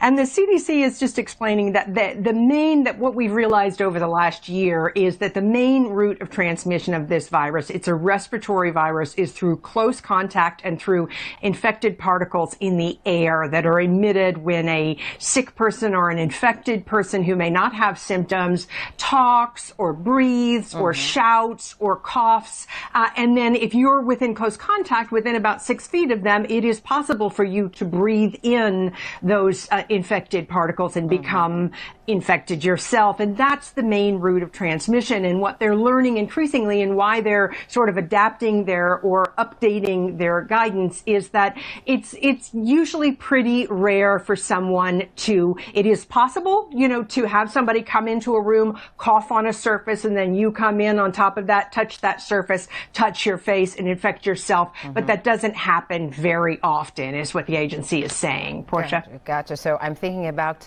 we were all rushing around trying to find disinfectant wipes, disinfectant sprays, and now you're saying this. So given the most common method of transmission, how often should we be actually cleaning these surfaces, and what really should we be focusing on at this point? So the agency is saying that regularly, consistently cleaning is really key here, but you don't have to bring out the big guns, the major disinfectants, things like that. It's saying that cleaning with a cleaner that contains soap or detergent regularly is really going to be your best bet on those surfaces. And when we talk about cleaning up surfaces, what they're saying is you're cleaning up, focusing on those high-touch surfaces, and really trying to clean those regularly, or clean those, maybe daily. Maybe every other day, cleaning those high-touch surfaces. And when we talk about focusing on the high-touch surfaces, we're talking about things like doorknobs, like tables, handles, light switches, countertops, things like that. And then it says, as far as the other surfaces around your house, Portia, clean them, when they need it or when they become dirty, but you don't have to really be focused on cleaning every single surface in your house constantly. Just focus on those surfaces that have a lot of high contact. A lot of folks in your house are touching and then moving on. So what we would have been doing during a regular cold and flu season anyway is really where we should just continue, right? Are there times when disinfection is actually recommended? So the CDC says yes. For almost everything else, soap and water or detergent cleaners are great. Up your game a little bit, use bleach or some other kind of disinfectant if you have somebody in your house who has the virus currently, or else if you're in a situation like it could be a school, it could be a workplace, it could even be your house where somebody within the last 24 hours has been infected with the virus and been in that space. Also really important, not so much surfaces, but keeping those windows open, keeping a good flow of air, because that can kind of lower the risk of somebody coughing on a surface in a very, stuffy place. If they cough on a surface, the germs can live on the surface for a while, but they just don't want people to be super focused on the surfaces and not paying attention to the social distancing and to wearing a mask and those kind of things. Portia? Understood. All right. Beth Galvin, good information on Good Day, as always. And it's good to see you, too. Good to see you, too, Portia. Thank you. 9:33 is your time, and over the last year, many of us have really upped our cleaning game, right? Bleaching and scouring surfaces to try to wipe away the coronavirus. But again, everybody, we're taking another live look at Atlanta, Georgia. after that segment from Fox 5. Happy Wednesday, everybody. It is April 7th, 2021, hump day. For those of us who work Monday through Friday, we are that much closer to the weekend. I believe out here in Florida, we're expecting some rain, so likely not going to put a damper on some people wanting to hit up to the beach. All right, so we are about 17 minutes or so away from the top of the 8 o'clock hour here on the East Coast. So most of you are going to see another 2-minute commercial break. We'll be right back.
All right, everybody, welcome back to News Now from Fox. We're going to go from Atlanta, Georgia, out to the capital of Texas, which is Austin, to hear from Lieutenant Governor Dan Patrick, who held a news conference to discuss proposed voting restrictions legislation that was recently passed by the Texas Senate. The Texas Senate approved Senate Bill 7, or the Election and Ballot Security Bill, last week, and it will move on to the House. SB 7 would limit extended early voting hours, prohibit drive-through voting. The original bill draft would also require proof of disability to qualify for mail-in voting. However, that provision was later removed. SB 7 would also increase access for partisan poll watchers, including allowing them to shoot video of the ballot counting process. Again, let's hear from Texas Lieutenant Governor Dan Patrick. Ballots for seniors and people with disabilities has actually been loosened up. Under current law, until SB 7 passes, under current law, to verify a signature, you have to have 2 signatures dating back to 6 years. We've now required only 1 signature moving forward that can go back longer than 6 years because people's signatures change over time. So I want to repeat this. Nothing has changed for mail-in ballots, Election Day, or early voting. And anyone who says different is lying to you, whether they write with a pen, talk with a microphone, or hold political office. We've heard it all before. In 2011, when I was in the Senate, I was one of the joint authors with other Republicans of the photo voter ID bill. And we heard it then. If you require someone to have a photo ID, you're going to suppress the turnout. People of color don't have photo voter IDs. That's what was said. You know, time and time again, Democrats have put down their own voters as if somehow they're incapable. As Republicans, I believe everyone, black, white, and brown, are very capable and very smart. And so what's happened since we passed photo voter ID in 2011? In 2012, there were 7.9 million Texans who voted for president. Total turnout, 7.9 million. In 2020, we had 11.1 million, nearly a 40% increase in voter turnout in presidential elections since they said the sky was falling. We're going to suppress the vote. In gubernatorial elections, it's even more amazing. In 2011, they said this will suppress the vote. Can't have photo voter IDs. That's not fair. The turnout in gubernatorial elections from 2014 to 2018 has increased almost 75%. When Greg Abbott and I ran in 2014, the turnout was just a little under 5 million. And in 2018, it was over 8 million. Another outstanding fact. In 2012, the total number of people who voted, who were registered to vote, was about 58%. In 2020, it was 66.7%. Look up the numbers, media. Do your homework. I haven't seen this story told anywhere. Texas has had one of the biggest increases in voter turnout, voter participation of any state in the country, all under Republican leadership. I listened to that press conference in Houston yesterday, and one of the speakers commented, this has all been under Republican leadership. I'm proud of what we have done as Republicans when it comes to voting. We have secured the vote and increased the turnout. I've been asked, why is this bill needed? Very simple. The bill is needed because Americans no longer trust the system. And a country where voters do not trust the system is a country in peril, particularly when you're a republic, when you're a democracy. This didn't happen in the past.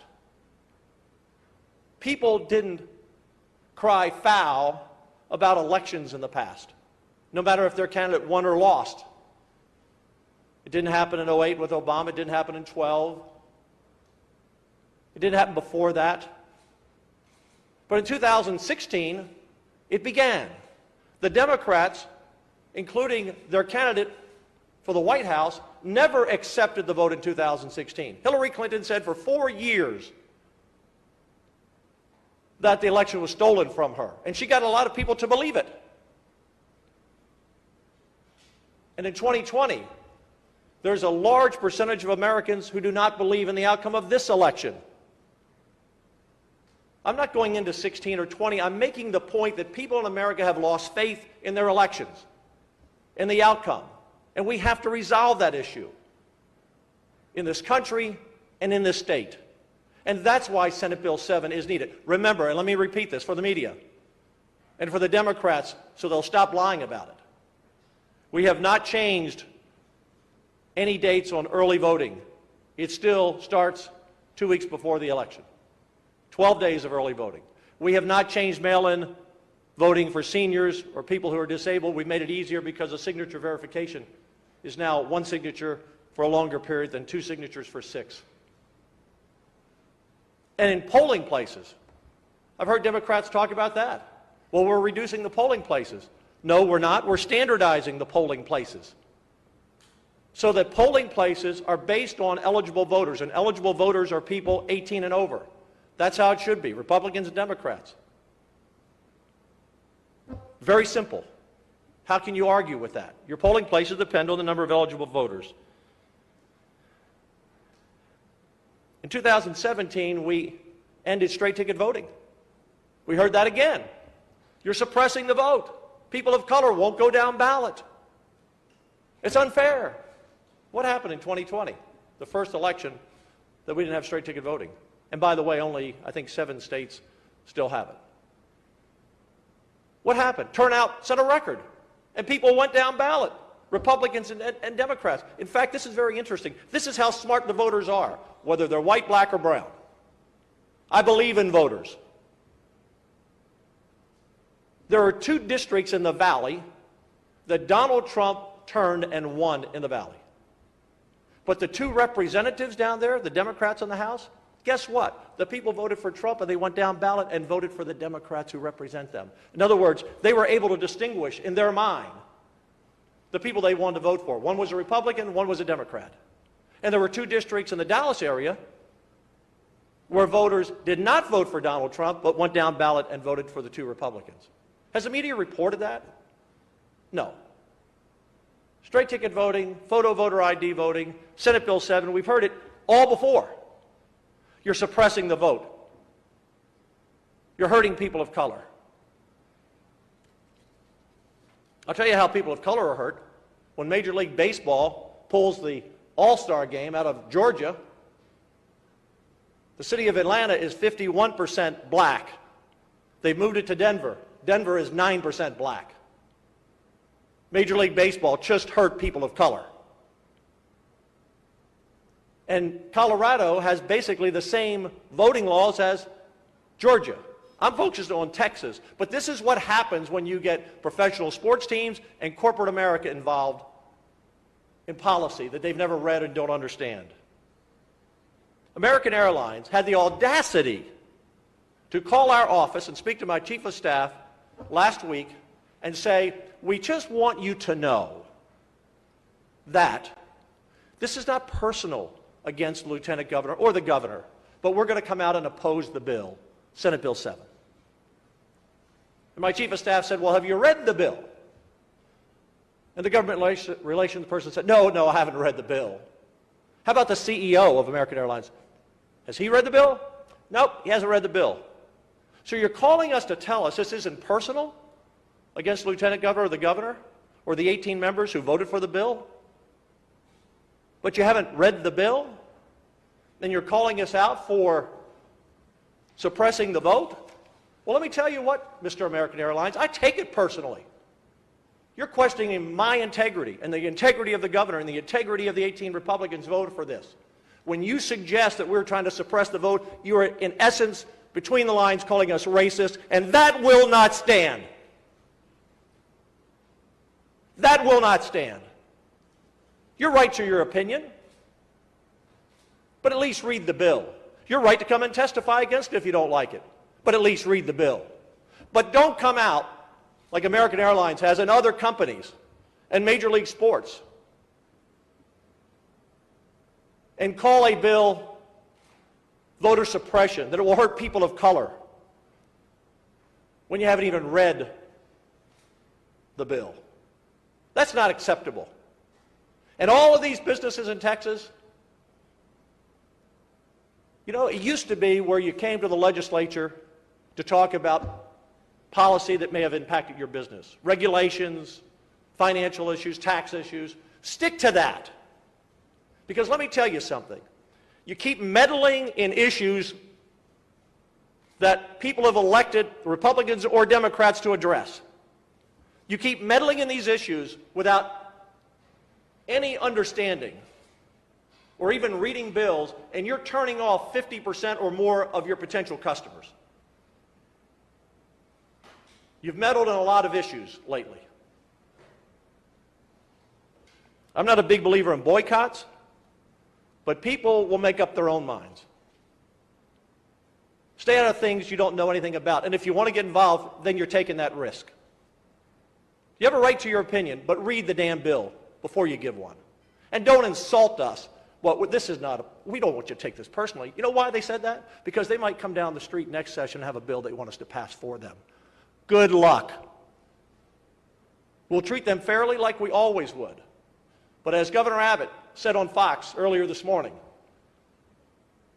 we have brought a lot of businesses to Texas, and they come here because we're the best state to do business in.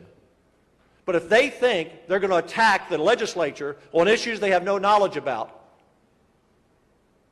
and come to us with their hand out,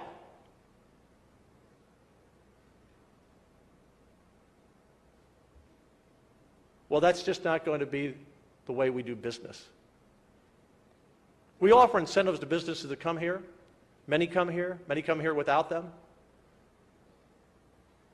But don't on one hand say thank you, Texas, and on the other hand slap us in the face. We're not going to put up with it anymore. I want to talk about racism. I've grown up in this country. I turned 71 this week. I grew up in the 60s. I saw it.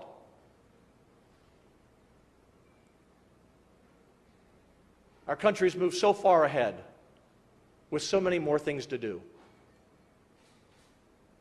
But I feel that there are people in this country that are trying to do everything they can to divide us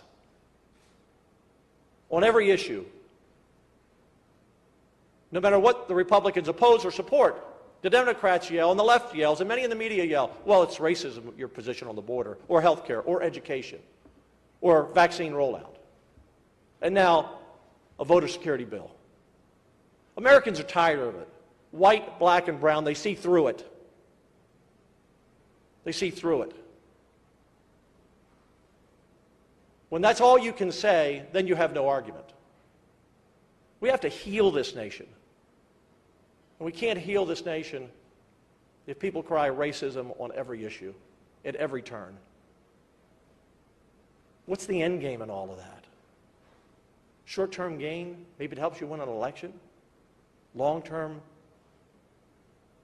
divisiveness in this country. You know, I hate to quote Charles Barkley, but he is a pretty colorful character. I knew him a little bit when he played with the Houston Rockets.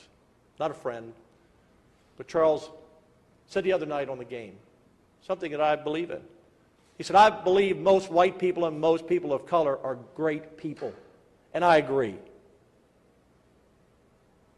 And he blamed a lot of this divisiveness on politicians, and I agree. That's not who we are, Mr. American Airlines, in the Texas Senate, or the Texas House, or in the governor's office. That's not who we are. This is a good bill to help secure the vote so people can have confidence in the outcome of elections in Texas. Now, there's been some questions about 3 issues dealing with 24-hour voting and drive-in voting and sending ballots to everyone. Well, I have news for Harris County. You're not the capital of Texas.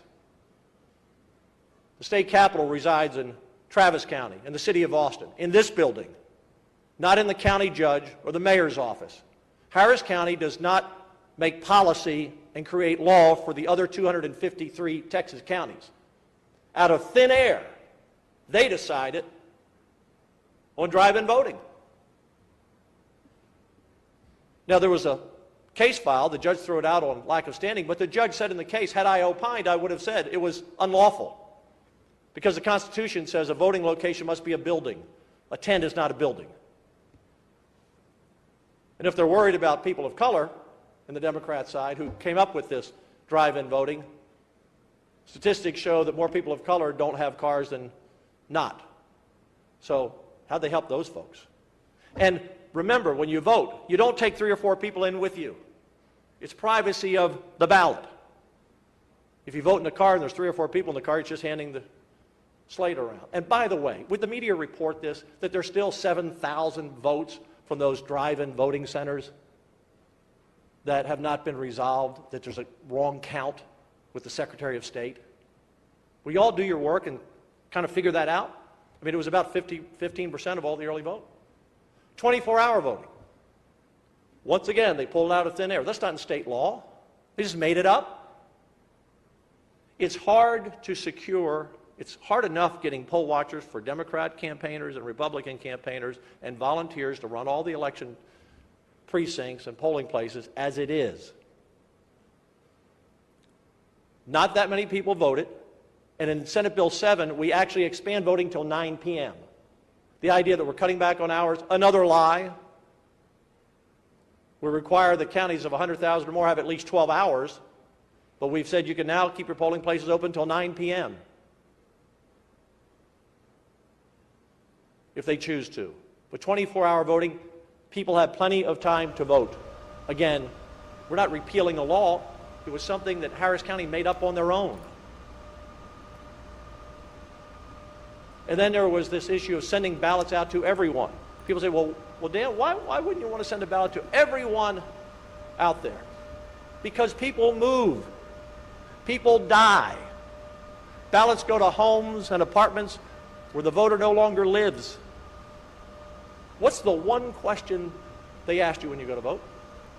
I bet no one here in the media can answer the question. What's the one question they asked you? Is this your current address? Addresses aren't always updated.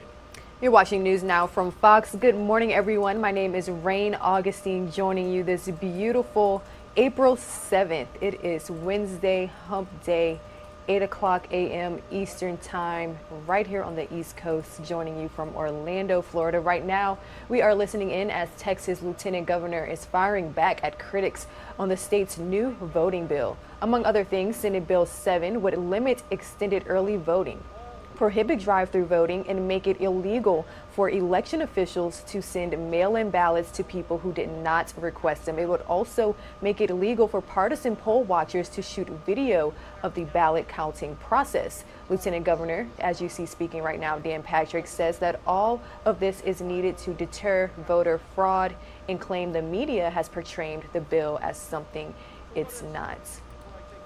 Staying in the state of Texas, Houston Mayor Sylvester Turner and others are also speaking out against pending voting legislation in the state.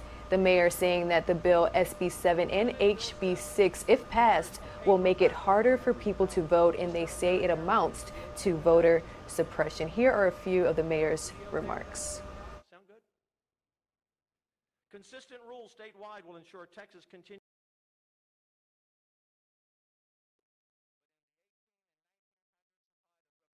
government. In 2021, we find ourselves again fighting bills filed in legislatures across this country that would restrict, suppress the right of people to vote. Jim Crow 2.0. These bills are no evidence. Senate Bill 7 and House Bill 6 are part of a national campaign to restrict people's right to vote. And Jim Crow 2.0. These bills, in the name of election integrity, are largely built on concerns over widespread voter fraud, for which there is little or no evidence. Senate Bill 7 be no middle ground. And in the words of Dr. King, whose assassination took place 53 years ago Sunday, there comes a time when silence is betrayal of things that matter. In the end, we will remember not the words of our enemies, but the silence of our friends. And our friends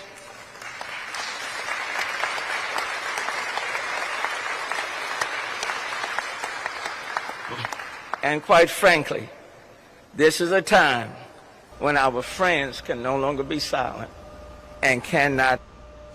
If you're just now tuning in, good morning, everyone. My name is Rain Augustine, and this is News Now from Fox. We were just listening in to a few remarks from Houston Mayor Sylvester Turner, speaking out against a few voting legislation that has been signed into law. Senate Bill 7 and House Bill 6 are a part of a national campaign to restrict people's voting rights. Those are the direct words from Houston Mayor Sylvester Turner.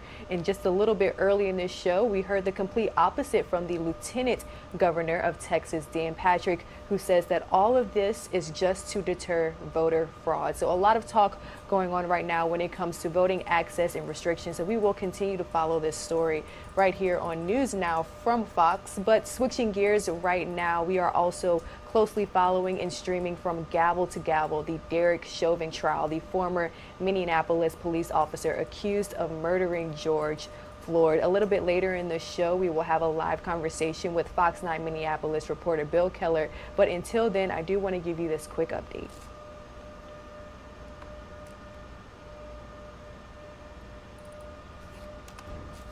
The man seen in the passenger seat of George Floyd's car when police first approached, making his first appearance in the murder trial of Derek Chauvin.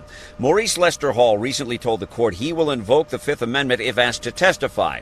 Today, the judge ordered the defense to write specific questions for Hall that he could later say falls within his Fifth Amendment rights, and the prosecution calling more high-level members of the Minneapolis Police Department to the stand.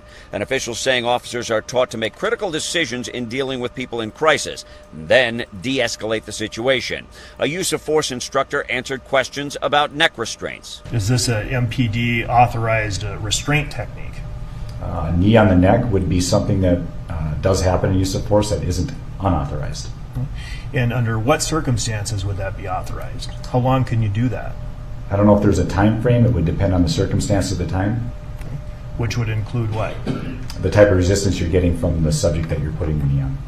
And so if there was, say for example, the subject was under control and handcuffed, would this be authorized? I would say no. On Monday, Police Chief Madaria Arredondo said it appeared Chauvin moved his knee to Floyd's shoulder blade before paramedics arrived. The defense is building the argument that the former officer did exactly what he was trained to do over his 19-year career. In Minneapolis, Mike Tobin, Fox News.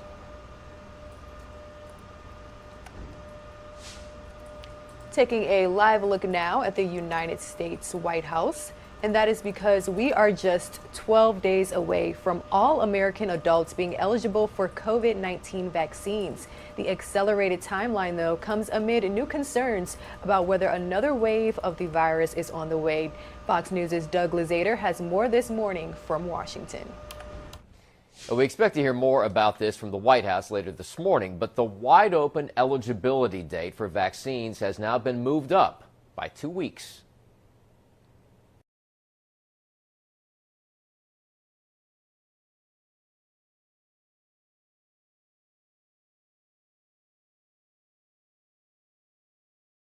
President Biden getting a first-hand look at a vaccination center in Virginia and then promising that all American adults will be eligible for a shot in less than 2 weeks.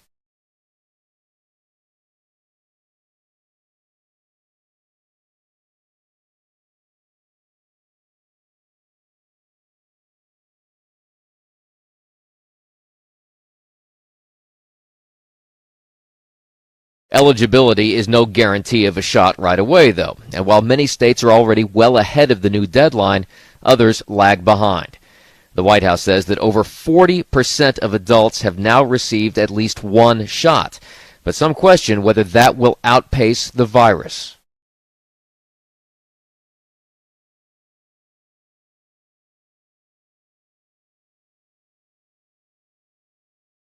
In the meantime, while some businesses consider the use of a vaccine passport, some state governors are already nixing the idea, and the White House doesn't like it either.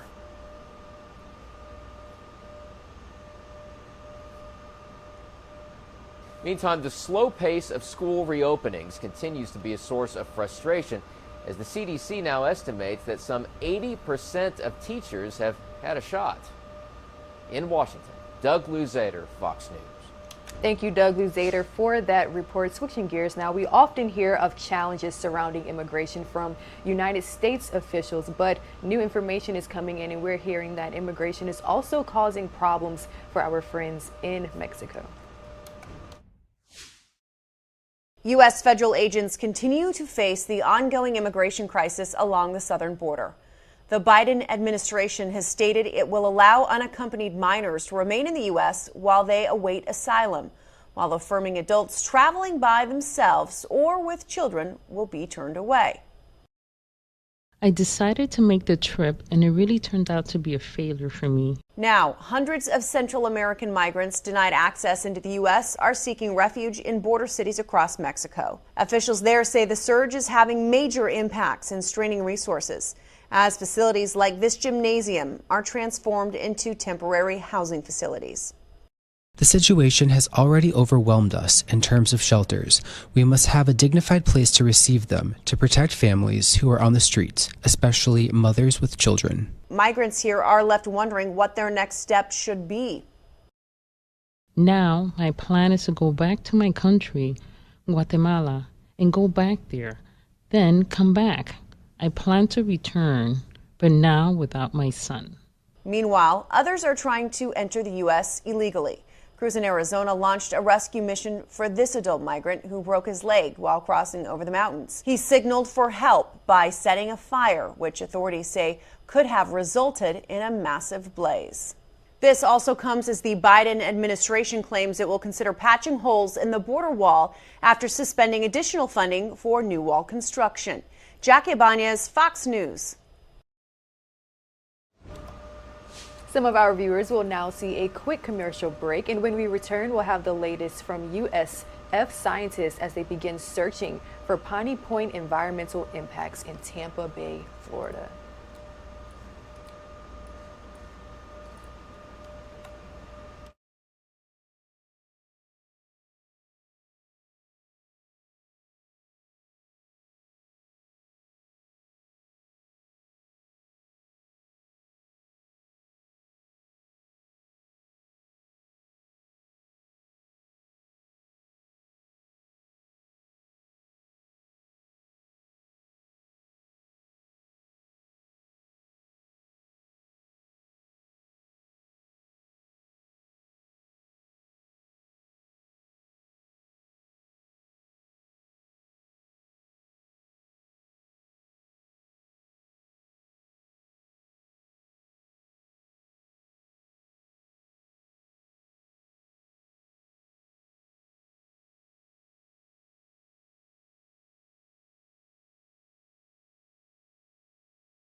Great timing. We have the RV Hogarth is just pulling up behind us, and so it's a good moment to mention that the Florida Institute of Oceanography, which is hosted here at the University of South Florida, but is actually a consortium of 30 institutions, including participation from both DEP and FWRI, our two state partners, as well as private industry, all make up the Florida Institute of Oceanography.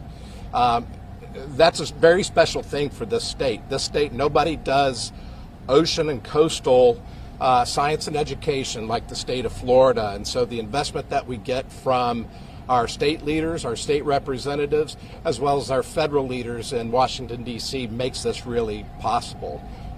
It's a sign of lack of duplication, good use, good stewardship of taxpayer monies. And so when this event happened across the Bay, it made total sense that Florida Institute of Oceanography would get our big green boat, the Weatherbird, offshore and operating very quickly.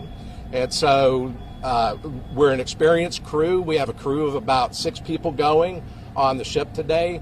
Dr. Fraser will talk a little bit about the science here in a minute, and the complement of the scientists is about 8 scientists going out today. They're all USF scientists on the boat, but we are also involving other members of the Florida Institute of Oceanography, including Eckerd College.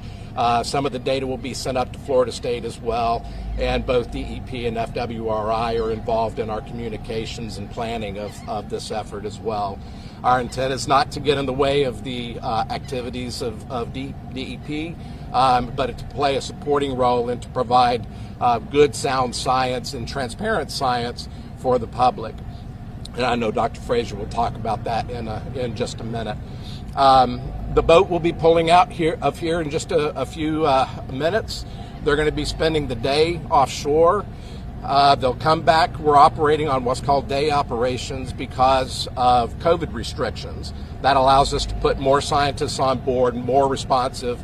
But you can tell that a 115-foot vessel like we have here is going to be a much more stable platform than operating out of small boats, open cockpit boats, which is really what's going on right now. So we're looking forward to getting the scientists out and letting them do their work. And with that, I am going to turn it over to Dr. Fraser, and I think we'll be available for a few questions. All right, well, thank you, Dr. Graham, and thanks for everybody for showing up today. Again, I want to extend a great deal of appreciation to Monty Graham and the Florida Institute of Oceanography for providing the vessel and the platform that allows our scientists to go out and collect the samples that they need to respond to this spill, essentially. You know, it's important to be able to mobilize teams quickly when you have an environmental impact like this. And what you want to do from a science perspective is understand where that material might be transported, how it might be transformed along the way, and where it might end up, right? And so what we've done here is we've assembled a really excellent team of scientists, chemical oceanographers and biological oceanographers that will allow us to follow the fate of that, or the transport of those contaminants, and where they might end up. So the team is led by Kristen Buck from the Chemical Oceanography Group, and on the biological side, Dr. Steve Morawski. So both of these scientists and their teams and colleagues have a tremendous amount of experience. They've dealt with, for example, the Deepwater Horizon oil spill, and they're well prepared to provide the science that I think is going to help inform the response and ultimately mitigation if it's necessary. So as Dr. Graham pointed out, this is a team effort. It's a real pleasure to be able to work with FIO, all of the stakeholders and the partners that are represented by that group, as well as our state agencies. So hopefully we'll get some good science today. There you go.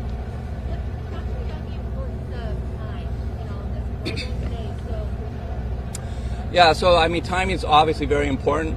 And we're lucky to mobilize this group in relatively short order. Obviously, as those contaminants are discharged into the bay, we've got a team of physical oceanographers, world-class physical oceanographers who are able to model the likely path and dispersal of that discharged water that will help guide and inform our sampling efforts that help us better understand how those contaminants might be processed in the system, ultimately where they might end up. So timing is very important, and again, this represents or presents a very unique opportunity for this group of scientists to do what they do best. Mm-hmm. Well, that's exactly what we're trying to do, right? So our sampling will be guided by the forecasting or the modeling effort, right, by the physical oceanography group. And what's important is not only just to sample where we think that the water might be going, right, but the waters that surround it. So we have a complete sampling domain, so we know what the impacts might be. You know, we can compare it essentially to the unimpacted area, so we can quantify or characterize the impacts. So if we need to respond or mitigate in some way, we're able to do that, or at least provide the information to those that are responsible to do that. What exactly is it that you're looking for when you test the water or whatever it is in the ground? Yeah, so I mean, I think most people understand that the discharge water is a combination of stormwater, some old dredge water, and some legacy processed water. It's largely, it's fairly saline, it's high in nutrients, so our chemists are going to be particularly interested in looking at the fate following nitrogen and phosphorus and other nutrients in the system. They'll look at the things that affect the chemistry. That could be the pH, would be an example of that, the temperature, and things like that. So we'll have some information that's collected immediately, others that needs to be processed, or data that need to be collected. Samples will be processed in the lab. Some of those take days, and some of those actually take weeks. Yep.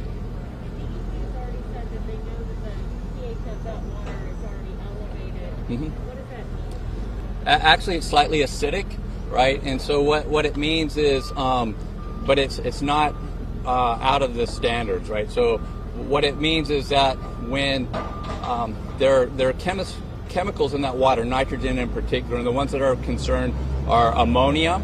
There's ionized and unionized forms of ammonia, and as the pH changes, the relative proportion of ionized and unionized ammonia changes accordingly.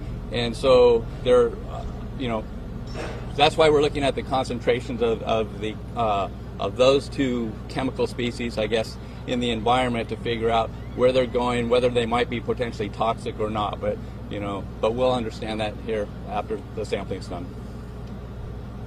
Hey, Fraser, why is it important for USF to get out on the water and have researchers really in the water looking at this? Yeah, again, as I said, there are two things. I mean, from whenever you have an environmental impact, there's the immediate response, right? And you want to be able to confine or contain the spill if possible. But once you discharge it into the environment, you want to be able to understand what's happening to it. As I said, where does it go? How is it transformed along the way, and where does it end up? Because that information needs to be provided to the management agencies that are responsible ultimately for dealing with that situation, whether it's a mitigation effort or some other activity down the road.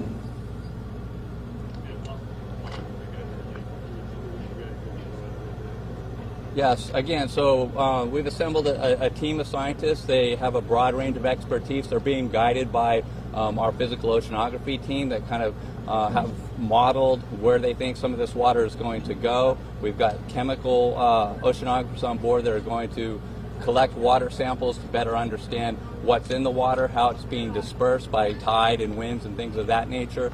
And then we've got a suite of biologists as well looking at how phytoplankton might assimilate some of those contaminants, how bacteria or other microbes might use it as well, and then ultimately if it ends up in higher level organisms like fish. And in terms of the red tide, there's a lot about that. Yeah, again, so one of the things that's super important is to figure out, because the discharge water is relatively high in nutrients, and you want to know where it's going and where it might end up, because ultimately if you have a high concentration of nutrients in the water column, that certainly could stimulate phytoplankton growth, you know, and red tide is one type, obviously, of phytoplankton. So their sampling will extend offshore to help make that linkage if in fact there is one. And in terms of testing the water, it's a question, testing the water that was released, or is that too late, or are you going to do that and as well as look at the water in the bay right now and not put it together? Yeah, and I think as Dr. Graham pointed out, this is a team effort. There's a lot of people involved. The state management agencies, the DEP, have a good handle on what the chemical characteristics of the water are that are being discharged. You know, we'll try to get our hands on those samples as well as to compare, you know, at time zero, you know, what's happening at the early on at the release point, and we'll compare that to what's happening in the environment. And we had just started hearing about red tide kind of starting to pop up again. How concerned are you that now with all this extra? again, that's why we do the science, exactly, right? And so, unfortunately, I think the red tide that's showing up, to my understanding, is a little bit south right now. So again, a lot of this depends on knowing where this water goes, where those nutrients might be delivered, and how it might interact with the biological populations that are out there. So we'll know more. My name's Tom Fraser, Frazer. I'm the Dean of the College of Marine Science here at the University of South Florida. So to reiterate, so I'm my name's Monty Graham, Montygraham. I'm the director of the Florida Institute of Oceanography. We're co-hosted we're hosted here at the University of South Florida. We're a consortium of 30 institutions, state agencies, and private sector around Florida. And so the critical point for us is that we operate the vessels. We have both of these ships behind you, and we're providing the platforms for the operation, the science operation. We also are bringing other institutions into the mix as well as coordinating with DEP and FWRI. So we're bringing a broader statewide aspect to the operation. We're doing right now, for the sake of getting out there, we're doing day operations because we're limited under COVID protocols, so it helps us get people out quicker. It's only USF personnel on board during this event, just because of COVID and testing protocols. The wind is going to pick up in a few days, and it's going to start blowing about 20 knots, and then it'll back down to about 15 knots. That's a really kind of a sloppy environment to be in an open cockpit boat.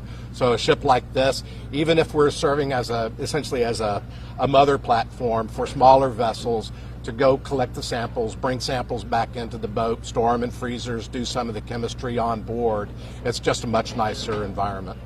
And in terms of the chemistry, some of it up there and some here, or most of it? There are some things that you have to do, right away, just because the samples will be fresh, or you have to filter the samples to remove the particles or the phytoplankton out of the samples so that you can run an analysis on just. And right now I am joined live by Fox 13 Tampa's Kelly Cowan. Kelly, good morning. We're hearing that environmental experts are still very concerned about the Piney Point leak and its potential impact on marine life.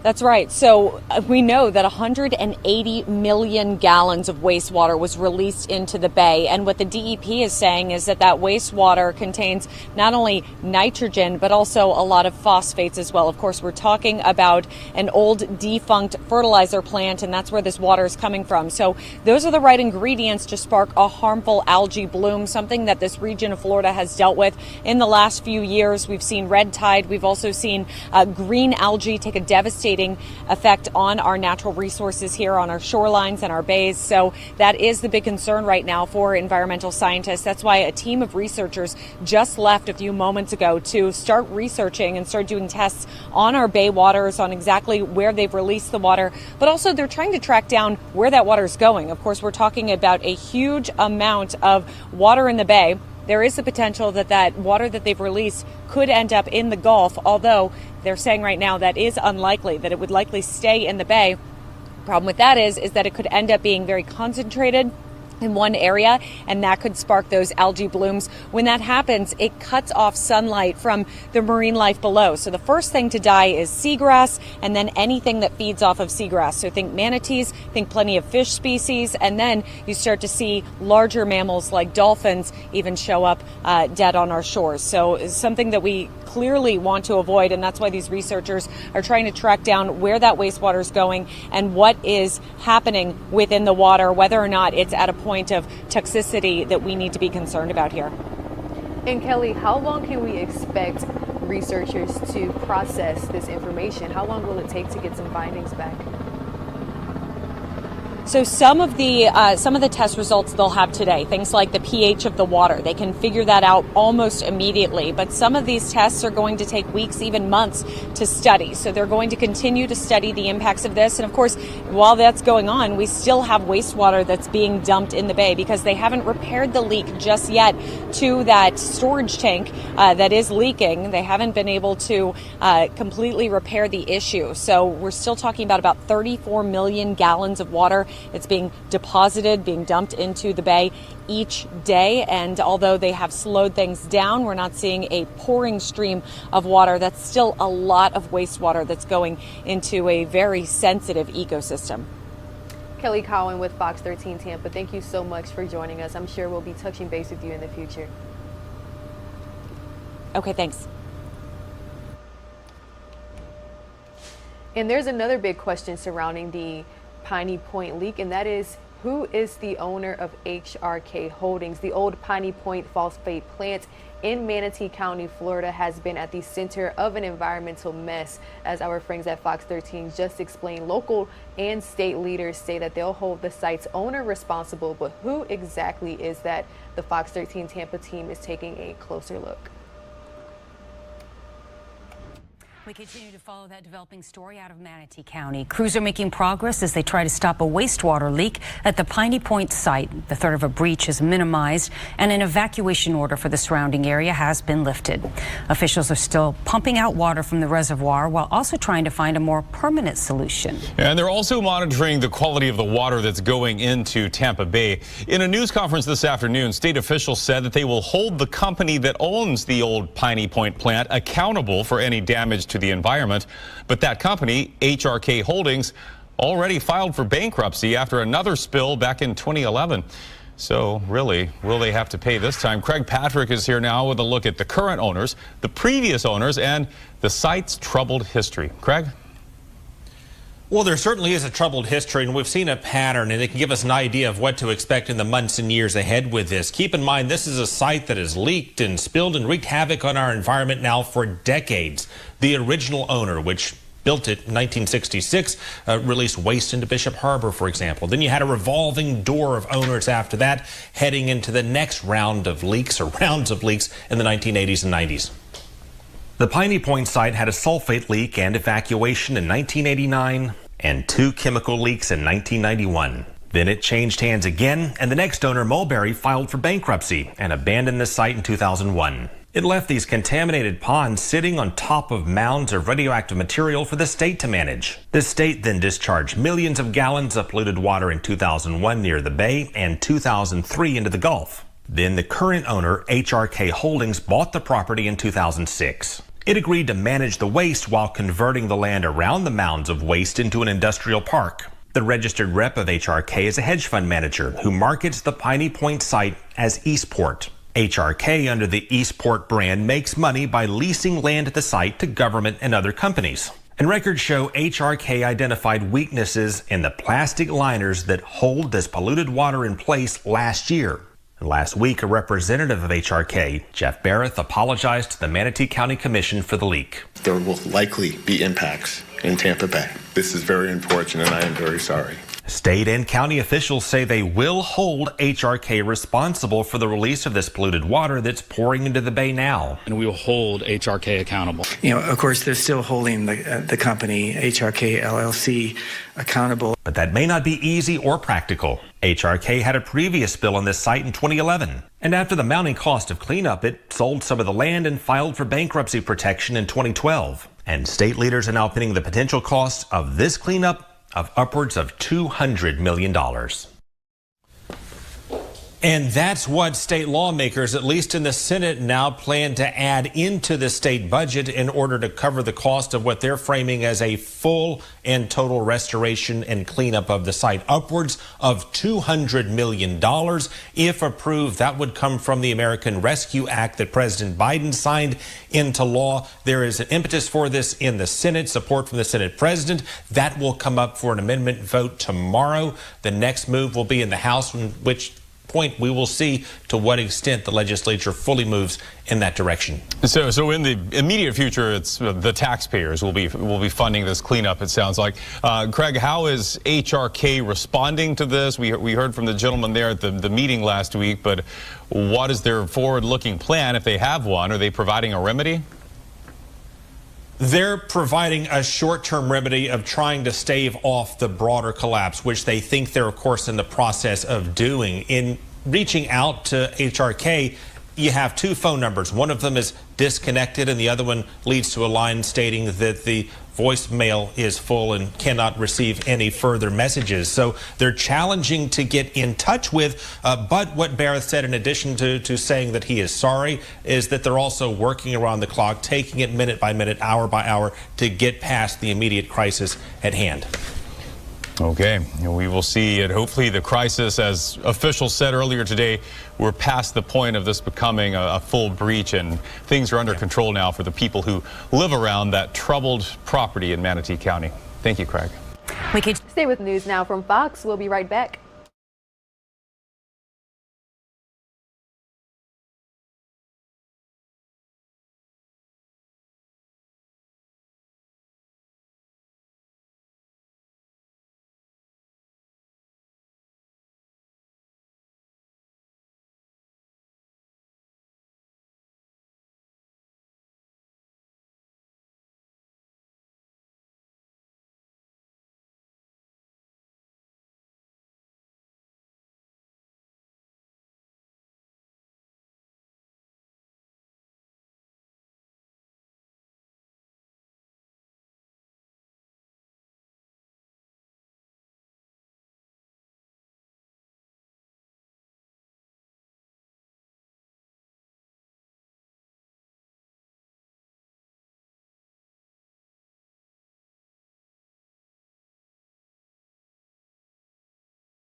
Welcome back to News Now from Fox. My name is Rain Augustine, and this is your source for nonstop news. Now, you may have seen this video circulating the internet over the past few days. An entire flight in Orlando, Florida, on the way to Atlantic City, New Jersey, was forced to deplane all over a maskless toddler. But the airline is saying there's a lot more to the story.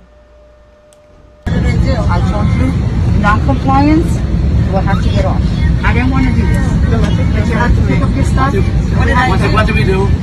I'm sorry. I want you off. Okay, no problem. Just tell me what we did. Non-compliance with the mask. We're wearing a mask. Wearing a mask. She's not wearing it. The baby? Wearing a mask. A family is told to deboard a plane in Orlando as their 2-year-old tries to eat without a mask on. The father gets upset. Guys, was I wearing a mask all the time, everybody? I'm sorry. But the kid's not eating. I'll make sure he wears it. Everything's gonna be fine. Spirit Airlines says the video doesn't tell the whole story. According to a Spirit Airlines spokesperson, the parents were non-compliant with the mask policy and the crew had several conversations with them before this video was taken. It wasn't just about the toddler. I'm not gonna leave until I understand what I did wrong. The scene unfolded as a reporter from Lakewood News Network recorded it. Okay, I'm gonna call the police, have them. No problem. Spirit Airlines says everyone had to deplane. A supervisor then talked to the parents. The family was allowed back onto the plane after they agreed to comply with the mask policy. I could have got her a free seat and wrote that she's not to. I told you, non-compliance. The CDC has also issued new guidance for travel. The Fox Medical Team's Beth Galvin walks us through the details. Well, the CDC has updated its travel guidance for fully vaccinated Americans.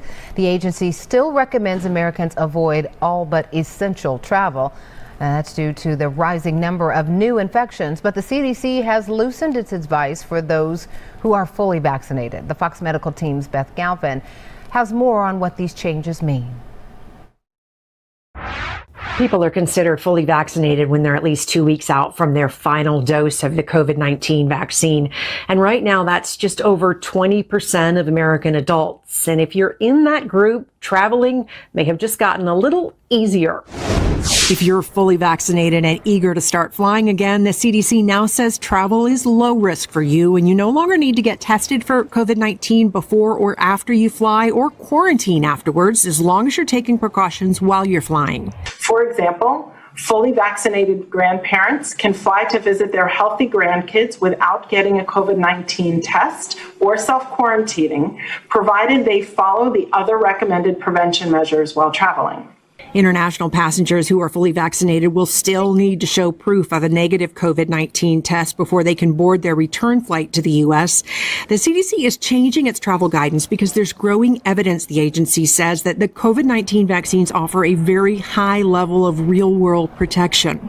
That said, we are at 64,000 new COVID cases today, and our numbers continue to increase. We had an increase of 8% today. I still continue to worry that with 80% of the population unvaccinated, that we have a lot of work to do to control this pandemic. An average of about 2.9 million Americans are now getting vaccinated every day. But to get to a high enough level of community immunity to shut down transmission of the virus, about 80% of Americans would have to get vaccinated. The research is telling us right now that when people decide whether to get vaccinated, they want to hear from the people they know and trust. That may be a doctor or nurse, it may be a teacher or minister, it might be a family member or a friend. This week, the federal government launched the COVID-19 Community Corps of volunteers willing to share CDC information about the vaccine with people in their social circles. So if you're active on social media, if you volunteer with a civic group or at your church or temple, if you run an organization that you think can be helpful, or if you just want to help have an informed conversation with family members around the dinner table, then we need you in this effort. And if you'd like to learn more about the mission of the COVID-19 Community Corps, their website is wecandothis.hhs.gov. And there you have it. As the world is beginning to reopen, there are new guidelines for travel, kind of lessening restrictions that we've seen for the past year. Sporting events are starting to return. We even heard last week that Broadway is scheduled to make their big return this fall, close to September. So it seems as though we are seeing a light at the end of the tunnel. And as the world continues to race toward herd immunity, there's still a lot of questions and a lot of misinformation out there. Fox News correspondent Kevin Cork is tracing down exactly where those COVID-19 conspiracy theories started and how to help battle misinformation. Good news is we're on track. President Biden is ramping up vaccine eligibility, declaring every adult 16 years and older will qualify for the shot by April 19th. The country has made great progress, but experts warn it won't take much to slide backwards. It is premature to declare a victory. We're really on the brink of a surge. That's why I mean it's really a critical time right now. One obstacle in the way of ending the pandemic is continued skepticism regarding vaccines and the virus itself, the COVID conspiracy theorists. One reason why many theories started is the need for control. According to the Associated Press, psychologists believe humans craft false narratives and welcome misinformation because it gives them control over an unknown or scary situations like, you guessed it, a global pandemic.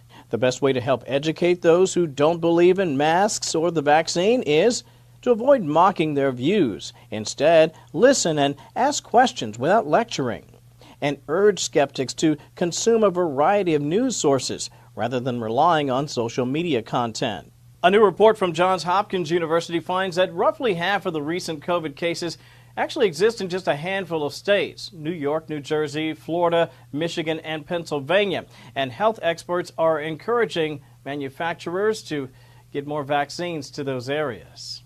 In Washington, I'm Kevin Cork, Fox News. Thank you, Kevin Cork, for that report. I'm going to send a few of you off to a very quick commercial break. And when we return, we'll have the latest on the Houston Texans quarterback who is being accused of sexual assault. We'll be right back.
Welcome back to News Now from Fox, bringing you the latest information from Houston, Texas. 22 women are now accusing Houston Texans quarterback Deshaun Watson of sexual assault. Most of them spoke out on Tuesday, one being a massage therapist who says that all of the events happened on March 30th, 2020. She says that this has left her scarred, and she now suffers with depression and anxiety. Now, an attorney also read a letter from other women who claim to be victims, and they say that Watson is nothing more than a predator with power. Fox 26 Houston is breaking down the latest information that we know, and I want to play out a few of the details for you all right here on News Now from Fox.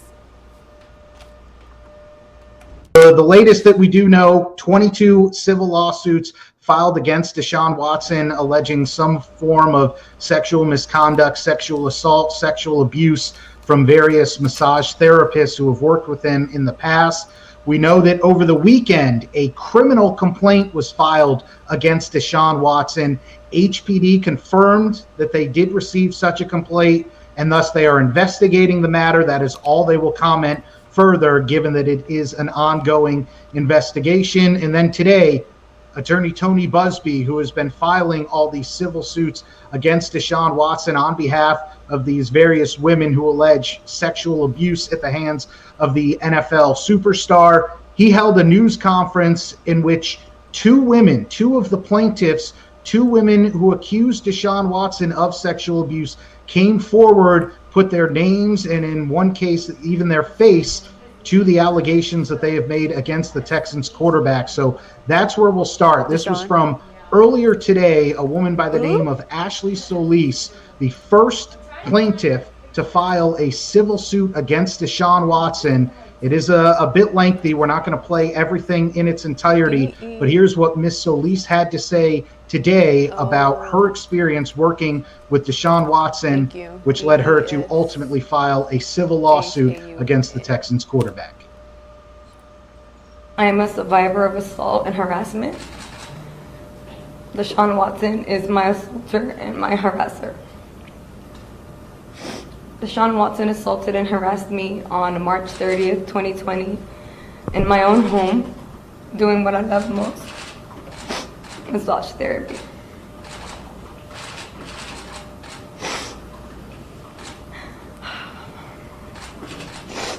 I am a licensed massage therapist.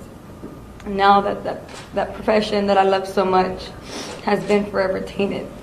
I can no longer practice the profession that I love the most without shaking during the session. My hands shake whenever I place them on a client, and I've had to cut the session short. If you only knew how heartbreaking that is to me. I got into massage therapy to heal people. Okay, I see it.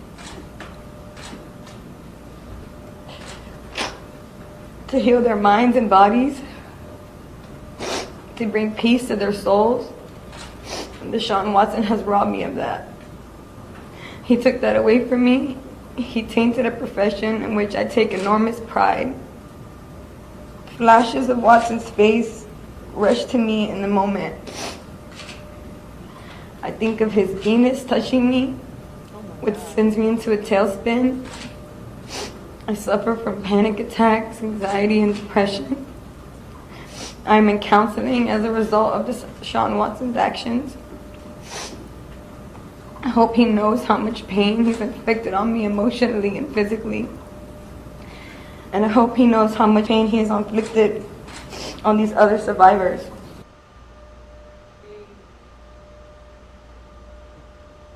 Again, that was Ashley Solis earlier today with her attorney, Tony Busby, recounting her experience with Deshaun Watson.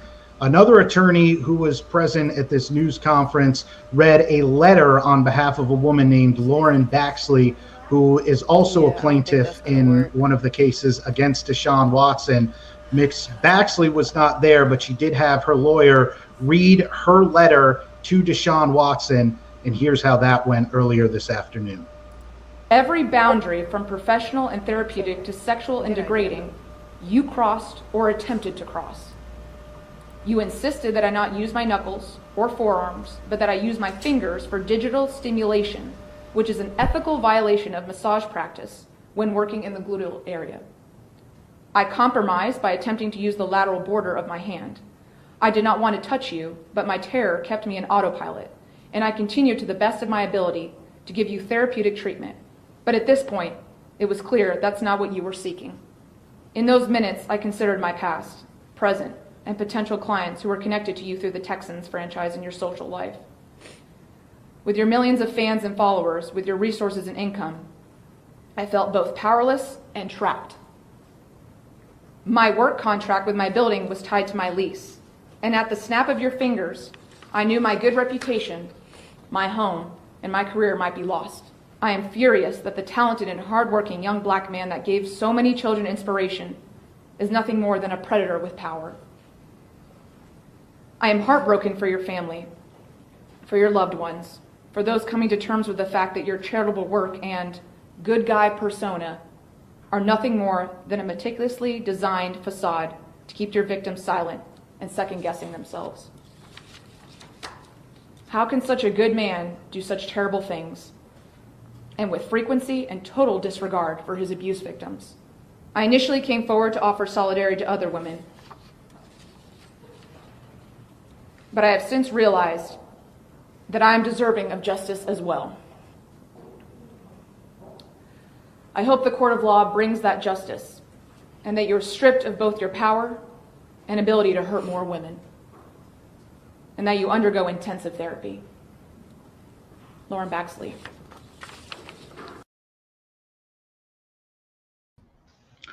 Again, that was a letter from Lauren Baxley read by her attorney in terms of what her encounters with Deshaun Watson were and why she brought a civil case against him.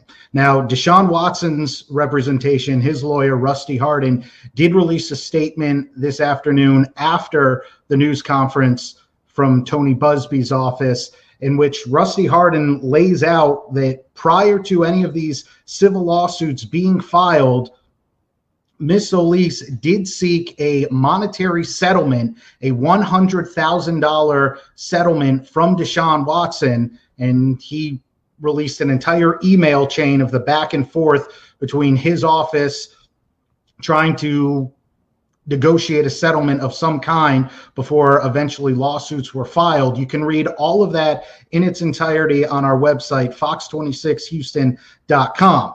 It should be pointed out, though, that just because somebody seeks some type of out-of-court settlement before bringing a lawsuit of any kind does not mean that, therefore, the lawsuit does not have standing, or that a party cannot bring suit because at one point or another they sought some type of out-of-court settlement beforehand. And in fact, if you ask attorneys, they'll tell you that in many cases, the fact that somebody sought an out-of-court settlement is then not something that can be brought up or submitted for evidence within a trial if it does get that far and a suit is brought. Obviously, there are mitigating circumstances in various cases, but just because somebody brought a lawsuit or before they brought a lawsuit sought some type of out-of-court settlement does not mean that what they allege did or did not happen, or that they did not want to find some other avenue to try to get restitution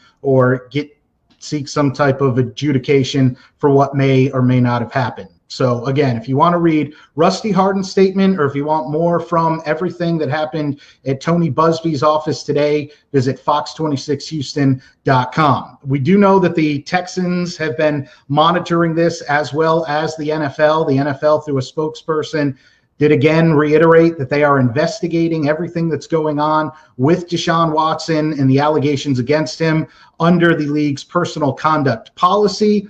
We know that the NFL has been in contact with Tony Busby and has asked for permission to speak with his clients if they are willing to do so. That's as much as we know from the NFL. Yesterday, in an email to season ticket holders, team chairman and owner Cal McNair addressed the situation with Deshaun Watson Again, not getting into too much specific detail, but here's what Cal McNair had to say in a written statement to season ticket holders. We want to take this opportunity to address the complaint filed with the Houston Police Department and the allegations made in the civil lawsuits filed against Deshaun Watson. We want to assure you that we take these allegations very seriously. As reported, HPD and the National Football League are conducting investigations, and we will cooperate fully. We respect the legal process and will continue to monitor the situation closely. While we await the conclusion of these investigations, we express our strong stance against any form of sexual assault. Our family and the entire Houston Texans organization are deeply troubled by any form of abuse, and we condemn this type of behavior. We will continue to commit resources to help prevent abusive behaviors from occurring in our community and ensure respect for all. So again, that's all the Texans are saying right now, is they're aware of the situation and they're cooperating with everybody involved until it can be resolved. And nobody really knows what did or did not happen in those private rooms. But now we do have two plaintiffs who are putting their name, and in the case of Miss Solis, putting her face and her voice to exactly what she is alleging against Deshaun Watson. So to wrap up, 22 civil lawsuits have been filed thus far.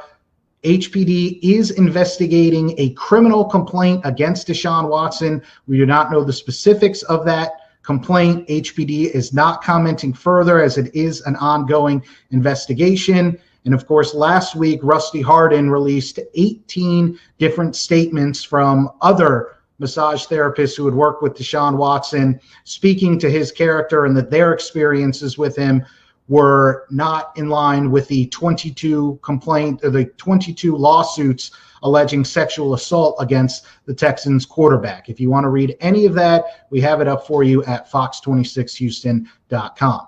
So there's no easy way to make this transition. So we're just going to have to brush past the awkwardness of turning from something that is very serious to something much more lighthearted, and that's the Houston Astros and their start to the season. Again, just a short time ago, wrapping up a getaway game. It was only a 2-game set in Anaheim against the Angels. Stros winning 4-2 after Carlos Correa put them ahead with a 9th inning 2-run shot, as now Houston sits at 5-1, and they've looked about as good as you could expect, aside from what happened last night, which is last week we talked about one of the questions going into this season was, what was the bullpen going to look like? How was it going to hold up? Ryan Presley looked great today, pitched 2 shutout innings for the Stros, but yesterday the bullpen could not hold on to a lead, as that's been the only loss for the Stros so far this season. The good news, if you're an Astros fan, Jose Altuve, Alex Bregman, both look to be reverting back to their 2019 form, as opposed to last season, where by their own admittance there was up. And that was the latest from Fox 26 Houston on the Deshaun Watson situation. He is the quarterback for the Houston Texans and is being accused by 22 women of sexual assault. Now, after the news conference that we saw with the victim speaking out, the attorney defending Watson actually released an email exchange between his office and the accusing party. Hardin said the exchange shows a $100,000 settlement demand in February, and this was 1 month before the lawsuit was filed. Some of our viewers will see a 2-minute commercial break. We'll be right back.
Welcome back to News Now from Fox, bringing you the major headlines from across the nation, bringing you the latest right now when it comes to COVID-19 variants and how they are affecting children. The details are brought to us by our friends at Fox 26 Houston.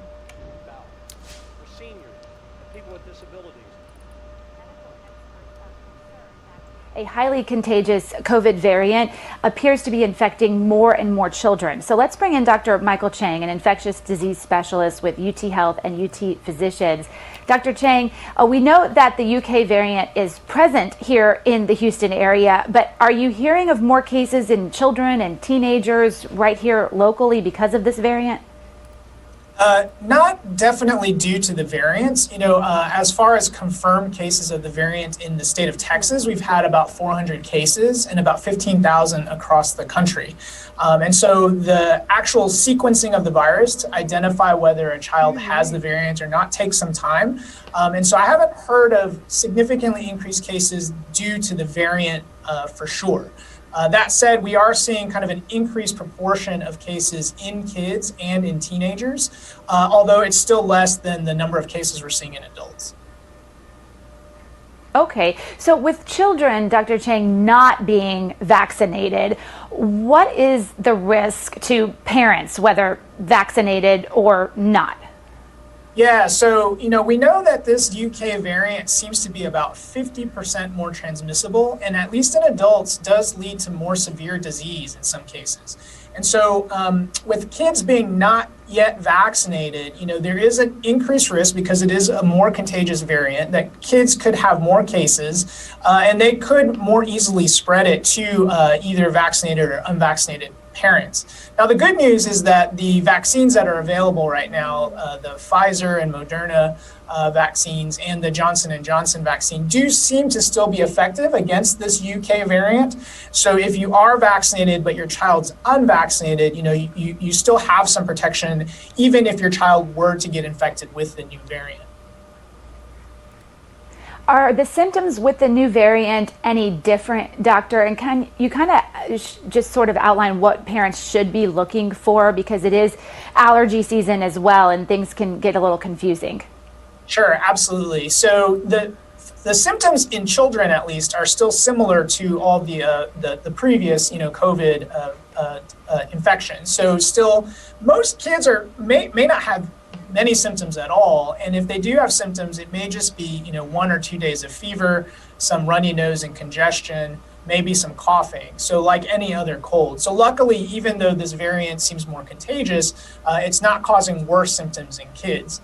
Now, differentiating from allergies is tough. We usually think about itchy eyes and maybe itchy throat and mouth that comes along with the congestion and coughing. And so certainly if you have itchy eyes or if this is your typical allergy season, you do want to keep that in mind. And you can always try an antihistamine for children to see if that improves the symptoms. Now, the COVID symptoms may also get better within a couple of days for kids, so it could be hard to differentiate. If you have any concerns at all, it can't hurt to get tested. And if you also have concerns about an exposure to COVID or that your child may have it, again, it can't hurt to isolate while you're waiting for test results. Okay, Dr. Michael Chang with UT Health and UT Physicians, and just a reminder that right now the vaccine is approved in 16 and up, and it could be approved relatively soon in kids as young as 12 as we wait for FDA emergency authorization there as far as the Pfizer vaccine goes. Dr. Chang, thanks for your time as always. And after a year of COVID-19 precautions, some children have actually developed a fear of germs. Fox 26 Houston is breaking down what you can do if this sounds like your family. After an entire year of new hygiene habits and trying to be overly cautious to protect ourselves from the coronavirus, some children are really struggling with this and have even gotten anxiety about germs. What can you do about it if this is your child? Well, let's join an expert right now to get some very important tips. Joining us live this morning is Pierre Mata, senior clinician with Family Houston. Good morning, and I'm really glad you're here. Can you explain what could be going on with a child who is overly concerned about what's happening right now? Sure.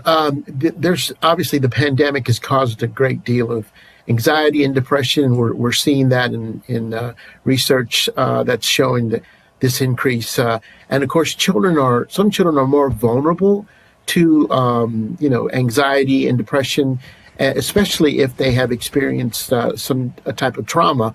So with the pandemic, and we're seeing that even though there is an increase in vaccinations and we're starting to return to public, there still is great concern. And so children are going to become anxious, and just like adults, they develop their own ways of coping, and some of those ways of coping are not always healthy. No, not at all. And we want to try to help address that situation. And I think a lot of times in a situation, it's important to know this, but to know what to do about it. But it's also really important to know what not to do, how to handle this with your kids. So what do you suggest that parents really try to avoid? So you definitely don't want to overreact to their concerns. They're children and their developmental style, and sometimes their little personalities. They just some, and this about your children. One might not be so afraid and another might be afraid. So you want to be sensitive, and you don't want to overreact, and you don't want to minimize or shame your child's reaction. So you want to validate your child's concerns, and that's going to be the most helpful to your child. And it can be really helpful to give your child some coping skills so that they can better deal with their emotions and how they're feeling, maybe their anxiety. So what would some of those be that you would suggest parents to share with their kiddos? So obviously you want to teach them good hygiene, washing their hands, wearing also safety precautions, wearing their mask, things of that nature. And you do want to give them some basic information. I say basic and limited information. You don't want to overload them, and you definitely want it to be age appropriate. But you want to let them know a little bit about what's going on. That's going to be helpful to them. And then also you want to teach them some things that they can do if they get anxious. So things like deep breathing, things like progressive muscle relaxation, and even some mindfulness, things that you can watch some videos on the internet for children that will be helpful for them at this time. Is there a certain point when you want parents to realize that maybe this is beyond what they can do to help their child, and they maybe perhaps should seek some professional help? Yes, so children do grow out of anxieties. I remember I was afraid of cats when I was growing up, and of course I'm not afraid of cats anymore. So children will grow out of phobias, but untreated, the children can develop anxiety disorders, such as obsessive compulsive disorders. And of course, with these kinds of disorders, early intervention is important. So I don't think it ever hurts to take your child to see a therapist and just get evaluated. And the therapist definitely will let you know if it's cause for concern or if it's just normal childhood behavior, Melissa. All right. Well, I tell you what, it's such important information for parents to realize what's going on in their kids. So thank you for your time today and for sharing this with us. Thank you. And Fox 5 Atlanta is bringing us the latest information when it comes to the coronavirus pandemic and vaccine rollout.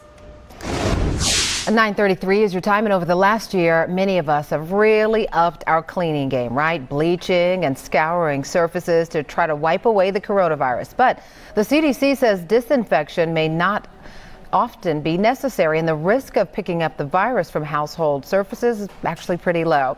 The Fox Medical team's Beth Galvin joins us live now to talk about the agency's updated cleaning guidelines. Good morning to you, Beth. The CDC saying picking up the virus off surfaces, it's possible but not likely. Yeah, it is. Portia, I remember early on in the pandemic, I became so hyper aware about how many surfaces are around us that we're touching, and the fact that we're all touching our faces too. And I think we've all learned not to do that. And the CDC is just explaining that what we've realized over the last year is that the main route of transmission of this virus, it's a respiratory virus, is through close contact and through infected particles in the air that are emitted when a sick person or an infected person who may not have symptoms talks or breathes or shouts or coughs. And then if you're within close contact, within about 6 feet of them, it is possible for you to breathe in those infected particles and become infected yourself. And that's the main route of transmission. And what they're learning increasingly and why they're sort of adapting their or updating their guidance is that it's usually pretty rare for someone to, it is possible, you know, to have somebody come into a room, cough on a surface, and then you come in on top of that, touch that surface, touch your face and infect yourself. But that doesn't happen very often is what the agency is saying. Portia? Gotcha. So I'm thinking about we were all rushing around trying to find disinfectant wipes, disinfectant sprays, and now you're saying this. So given the most common method of transmission, how often should we be actually cleaning these surfaces, and what really should we be focusing on at this point? So the agency is saying that regularly, consistently cleaning is really key here, but you don't have to bring out the big guns, the major disinfectants, things like that. It's saying that cleaning with a cleaner that contains soap or detergent regularly is really going to be your best bet on those surfaces. And when we talk about cleaning up surfaces, what they're saying is you're cleaning up, focusing on those high-touch surfaces, and really trying to clean those regularly or clean those, maybe daily. Maybe every other day, cleaning those high-touch surfaces. And when we talk about focusing on the high-touch surfaces, we're talking about things like doorknobs, like tables, handles, light switches, countertops, things like that. And then it says, as far as the other surfaces around your house, Portia, clean them, when they need it or when they become dirty, but you don't have to really be focused on cleaning every single surface in your house constantly. Just focus on those surfaces that have a lot of high contact. A lot of folks in your house are touching and then moving on. So what we would have been doing during a regular cold and flu season anyway is really where we should just continue, right? Are there times when disinfection is actually recommended? So the CDC says yes. For almost everything else, soap and water or detergent cleaners are great. Up your game a little bit, use bleach or some other kind of disinfectant if you have somebody in your house who has the virus currently, or else if you're in a situation like it could be a school, it could be a workplace, it could even be your house where somebody within the last 24 hours has been infected with the virus and been in that space. Also really important, not so much surfaces, but keeping those windows open, keeping a good flow of air, because that can kind of lower the risk of somebody coughing on a surface in a very, stuffy place. If they cough on a surface, the germs can live on the surface for a while, but they just don't want people to be super focused on the surfaces and not paying attention to the social distancing and to wearing a mask and those kind of things. Portia? Understood. All right. Beth Galvin, good information on Good Day, as always, and it's good to see you too. Right now, we are taking a live look from inside of the courtroom where more key witnesses for the prosecution take the stand as the trial of Derek Chauvin, the former Minneapolis police officer accused of killing George Floyd, continues in Minneapolis. Right now, I am joined with Fox 9 Minneapolis' Bill Keller. Good morning, Bill. What can we all expect today? Well, we're about an hour and maybe 20 minutes away from getting underway. I should say just about an hour. We focused on all the graphic video and the emotional testimony in the first week. We've now made the switch to these expert witnesses that are trying to put the context to the jury so they can understand exactly what they've been seeing and hearing that has been so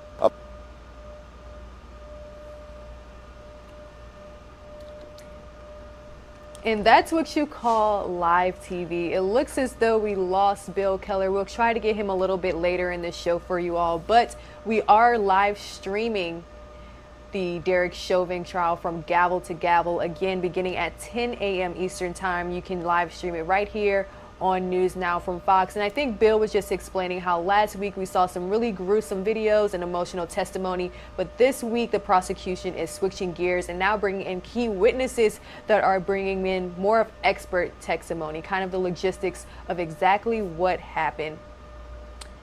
So stay with NewsNOW from Fox. We're going to try to get Bill back, but right now some of you are going to see a quick commercial break.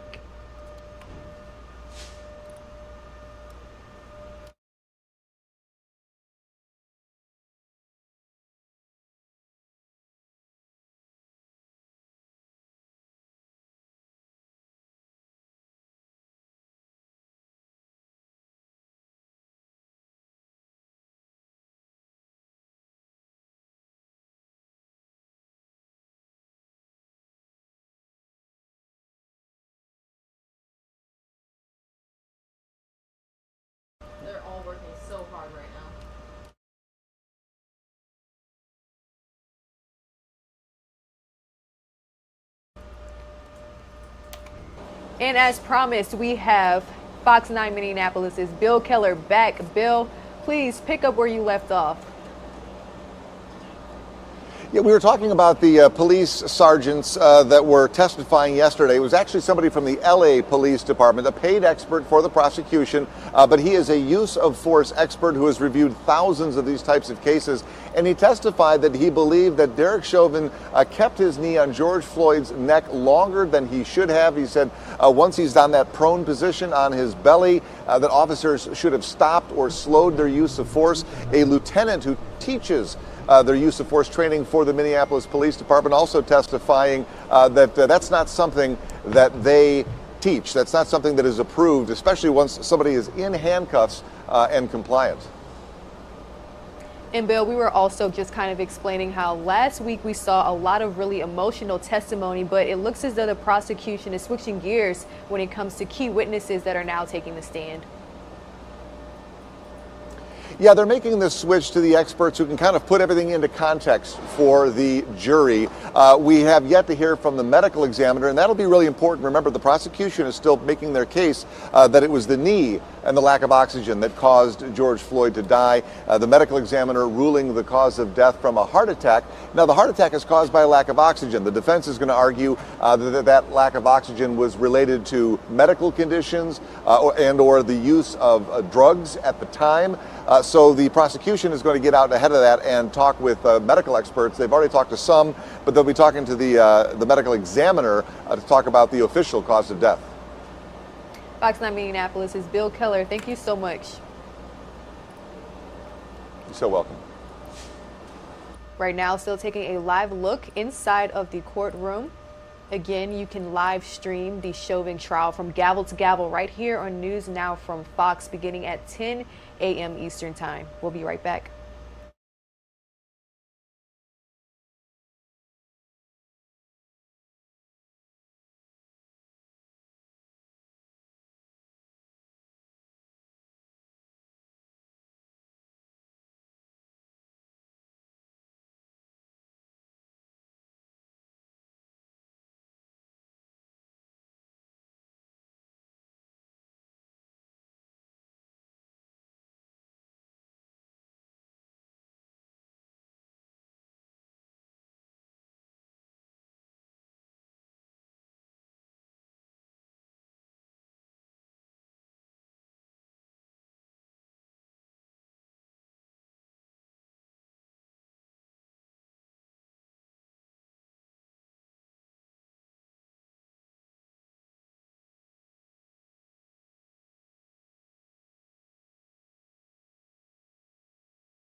Again, we don't want to compromise any aspect of the investigation.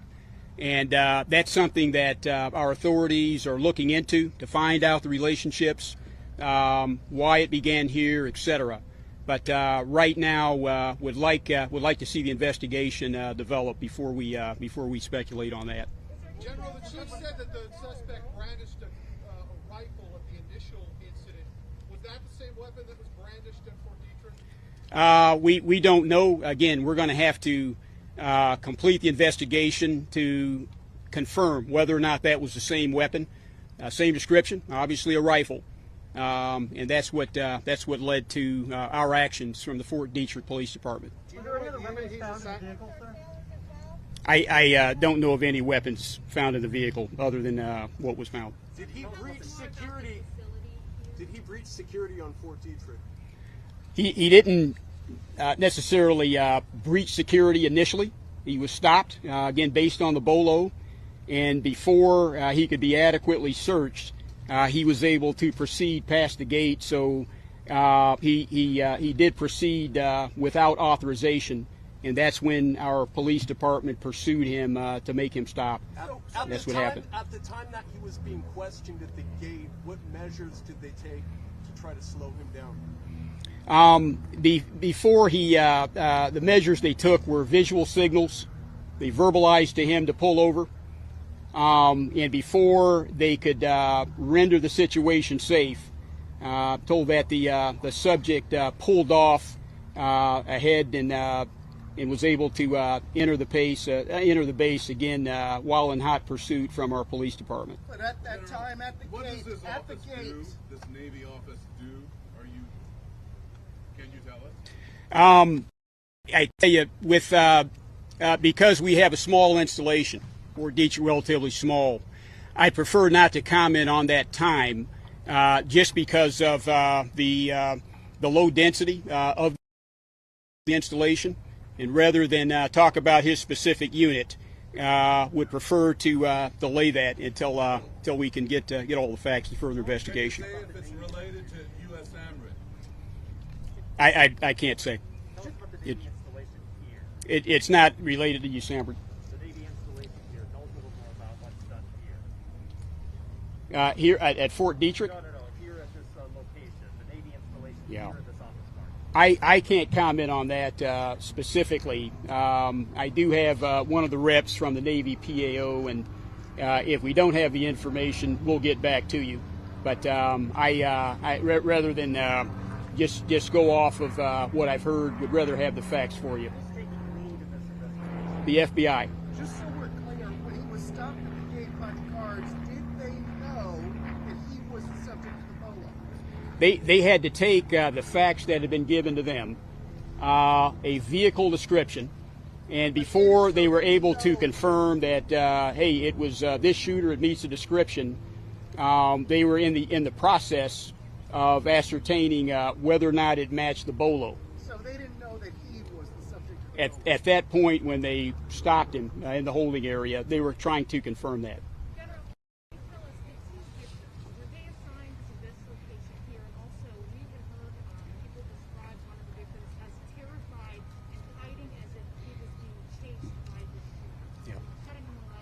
I can't comment what did not happen on Fort Detrick, and you're talking specifically about the initial incident that took place here in this vicinity.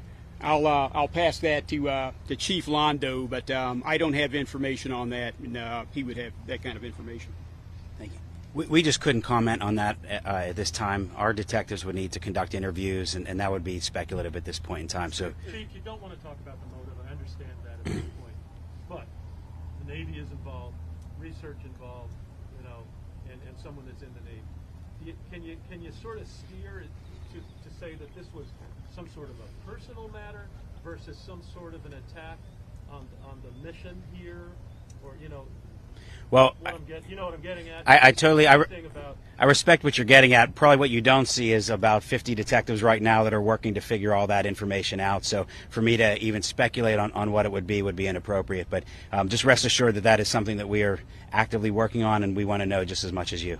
Are you clear at this point whether the shooting was inside or outside the building? Were there other victims in this Navy facility who weren't shot, but is there a number of people who were sort of thought and terrorized? Do you want to comment on that? Yeah, I'm sorry.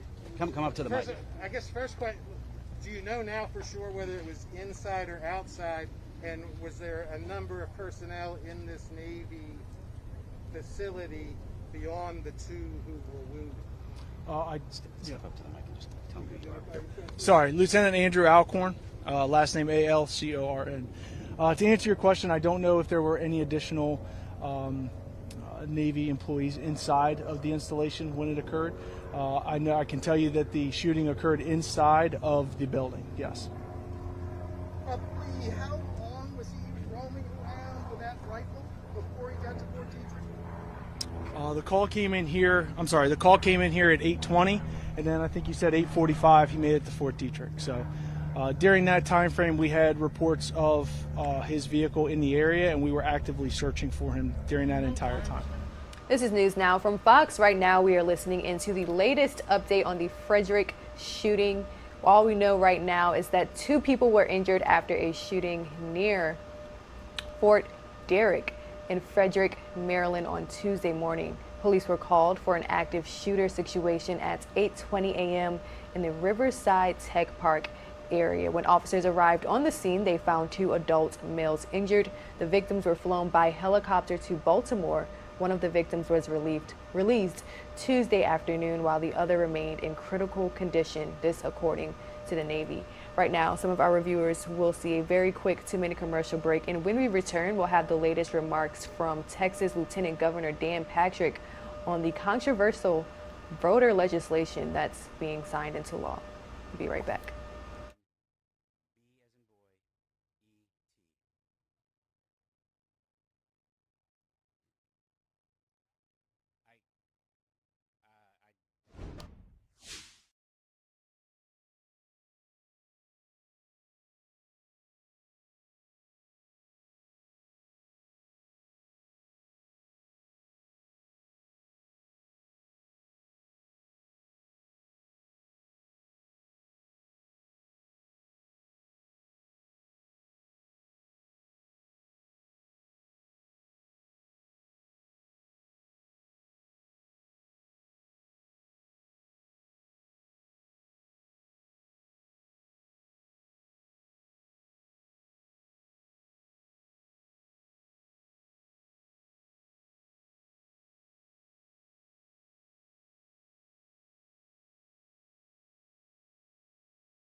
state capitol resides in Travis County, in the city of Austin, in this building, not in the county judge or the mayor's office. Harris County does not make policy and create law for the other 253 Texas counties. Out of thin air, they decided on drive-in voting. Now, there was a case filed. The judge threw it out on lack of standing, but the judge said in the case, had I opined, I would have said it was unlawful, because the Constitution says a voting location must be a building. A tent is not a building. And if they're worried about people of color in the Democrat side who came up with this drive-in voting, statistics show that more people of color don't have cars than not. So how'd they help those folks? And remember, when you vote, you don't take 3 or 4 people in with you. It's privacy of the ballot. If you vote in a car and there's 3 or 4 people in the car, it's just handing the slate around. And by the way, would the media report this, that there's still 7,000 votes from those drive-in voting centers that have not been resolved, that there's a wrong count with the Secretary of State? Will you all do your work and kind of figure that out? I mean, it was about 15% of all the early vote. 24-hour voting. Once again, they pulled it out of thin air. That's not in state law. They just made it up. It's hard to secure It's hard enough getting poll watchers for Democrat campaigners and Republican campaigners and volunteers to run all the election precincts and polling places as it is.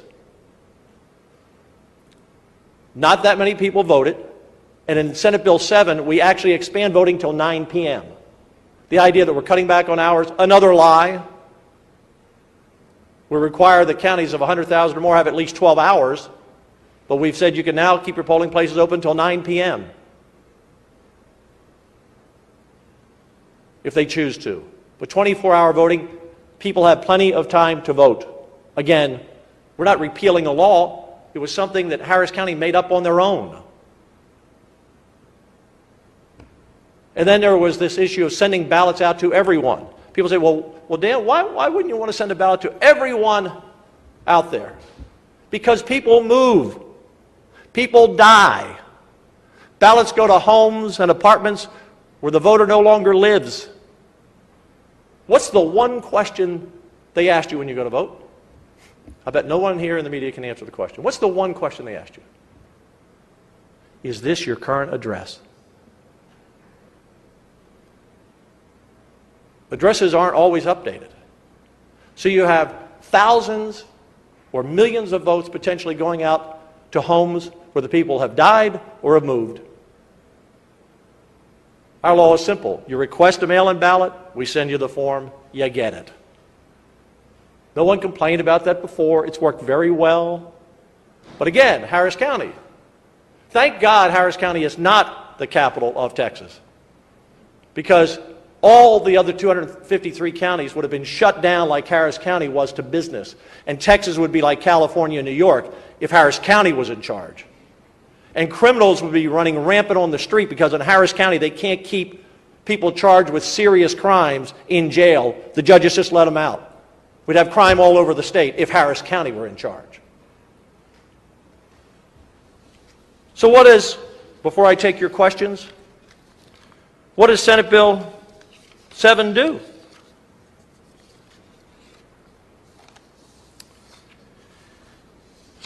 Senate Bill 7 requires a paper backup for every ballot. Mr. American Airlines, are you okay with that? I just want to check. Media okay with that? Paper ballots? Sound good? Consistent rules statewide will ensure Texas continues to be able to count our ballots on time. Mr. American Airlines, are you okay with that? Media, are you okay with that? I mean, we don't want to be Pennsylvania and Georgia and other states that took days and weeks to count their ballots. We had pretty much all ours counted by election night. We want to keep it that way. Both parties agree mail-in ballots are the ones susceptible to fraud. Here's a quote from a friend of mine, former Senator Jose Rodriguez, 2017. This is his quote. I strongly believe we must address mail-in ballot fraud. That's Jose Rodriguez, 2017. Now, he didn't like the bill we passed, but he acknowledged mail-in ballot fraud is a problem. The other night in the debate, one of the senators, one of the Democrats on the floor said, Senator Hughes, why do we need this bill? We have less ballot fraud than we used to have. Really? So how much did we used to have, Senator? How much did we used to have? How much do we have now? You said it's less. How much is less? Mail-in ballot fraud is so hard to catch and to prove. But Democrats and Republicans alike know it exists. And that's why we have to secure our mail-in ballots. Senate Bill 7, ballots will actually go to voters who currently live at the address, the point I was making. Is that okay with you, Mr. American Airlines and the media? Does that sound like voter suppression? Senate Bill 7, disabled voters who vote curbside will have the same protections of privacy as people who vote in person. Is that okay with you, Mr. American Airlines? Did you know that was in the bill? All communications with election machine vendors will be subject to open record request. Is that okay with you, Mr. American Airlines? I can name other companies, but American Airlines seems to like leading the charge on these types of issues. Anyone in the media object us making sure we have transparency dealing with any voting machine vendors? No voting machine can be connected to the internet because we're concerned about hacking. Companies like American Airlines and Dell and others spend millions, hundreds of millions of dollars to protect from people hacking their computers. We don't want our voting machines hacked, so they cannot be machines that use the internet. Is that okay with you, Mr. American Airlines? And the media? No vote totals can change once the actual votes are cast. What does that mean? Because when you take these discs out, we want to be sure that these discs cannot be rewritten, that come out of the machine with the vote totals. Is that okay with you, Mr. American Airlines and media? Counties over 100,000 will be required to live stream their counting process. Is that okay, Mr. American Airlines and media? And I know there was a question about polling places, and I addressed that before about our polling places in Senate Bill 7 are now based on eligible voters. In other words, every 118. That's how many polling places you get. Do you know in Harris County, again, we don't want them running the state because they're doing a really poor job of running their own county. But when they set up the drive-in vote polling places, guess what? In the largest Republican precincts, they had 2 drive-in locations. In the largest Democrat precinct, which was smaller than the Republican, they had 5. And that's why we have to address that in Senate Bill 5, because local officials, maybe Republicans, maybe Democrats, might just want to play with the numbers a little bit to put more voting locations that favor them than the other party. We don't want that to happen from either side. Bottom line is, to Texans and to Americans, we must stop this race baiting on every issue. Election security is what the public wants. Over 75% support photo voter ID, which Congress wants. Right now, we are listening in as Lieutenant Governor of Texas Dan Patrick speaks on a proposed voting law in the state of Texas. He's drawing a lot of criticism from Democratic leaders, especially in the city of Houston. But Texas is not the only state that is facing controversy surrounding new sweeping voter laws. I want to bring you all now to Atlanta, Georgia, where Fox 5 Atlanta's Mark Teichner joins us now. Mark, we're hearing that a lot of reaction is still pouring in following the passage of Georgia's new voting legislation.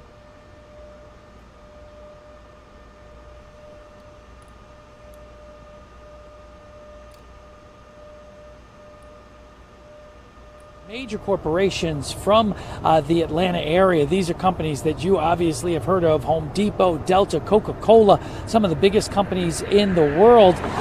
These faith-based leaders said that they were going to do an economic boycott that was planned to start today.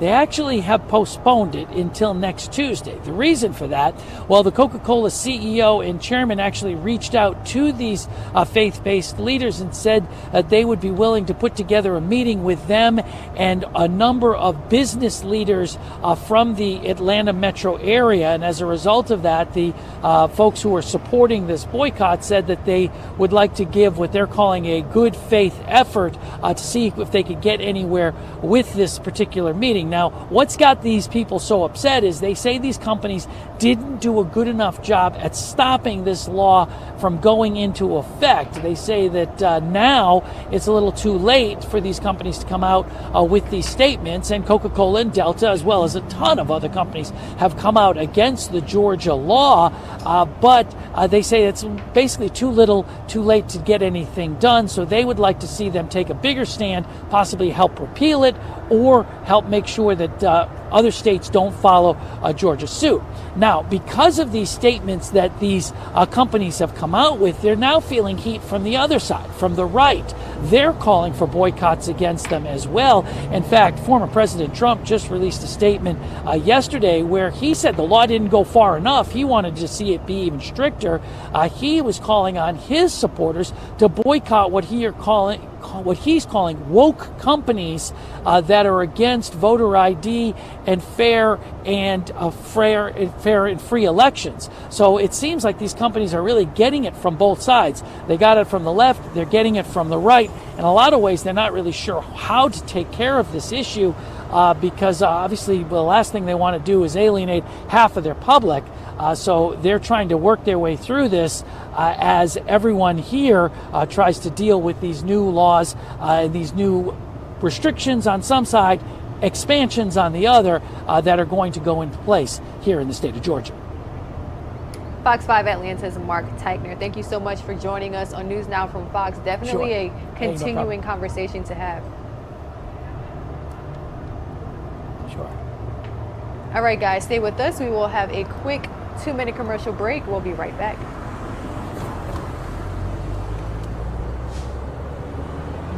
I'm sure. You're coke.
Welcome back to News Now from Fox. Good morning, everyone. Time approaching 10 a.m.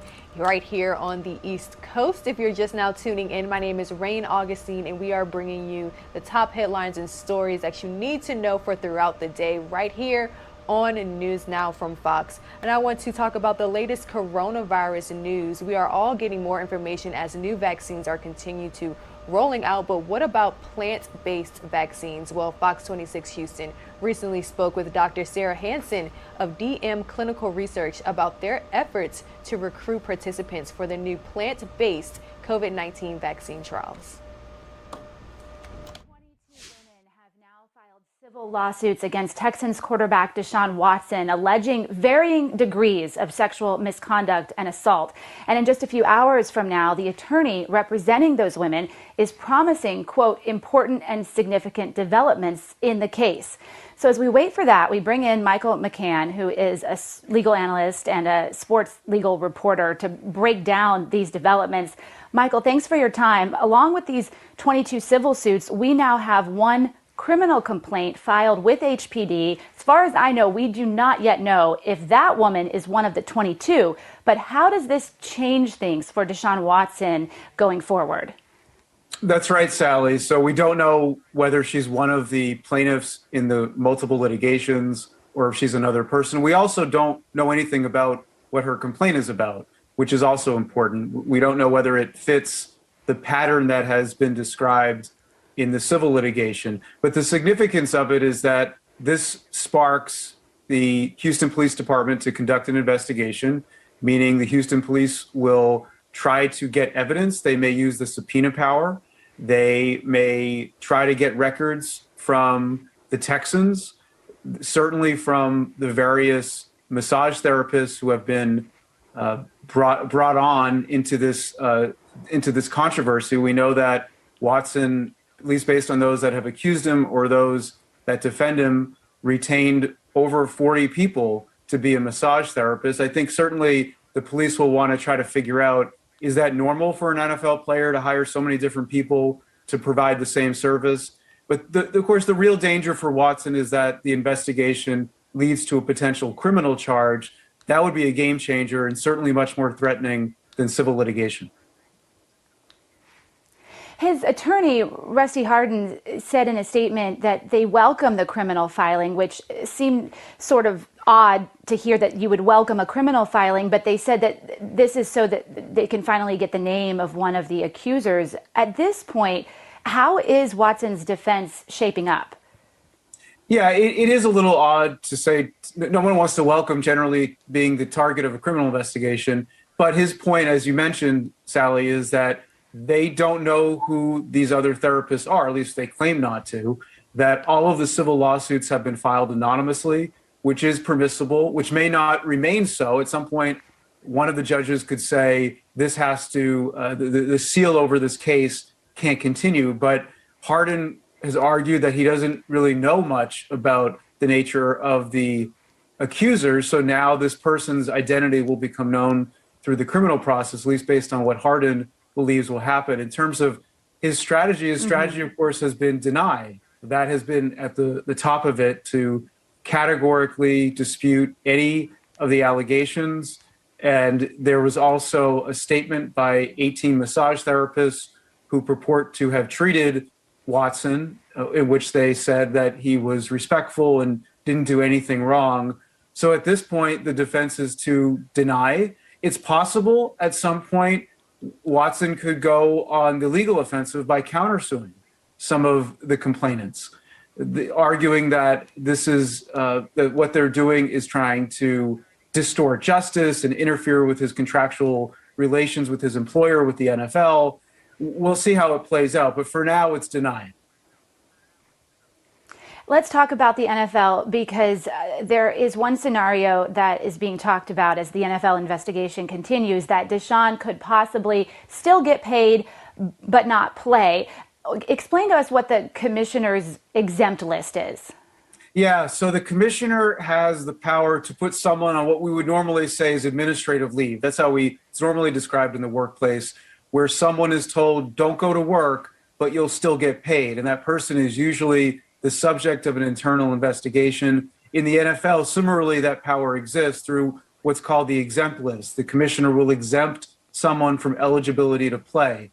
The reason why that list may not come into force for a while is that it's the NFL offseason. There's no urgency to put Watson on that list because there aren't games going on right now. In a few months, obviously training camp will start and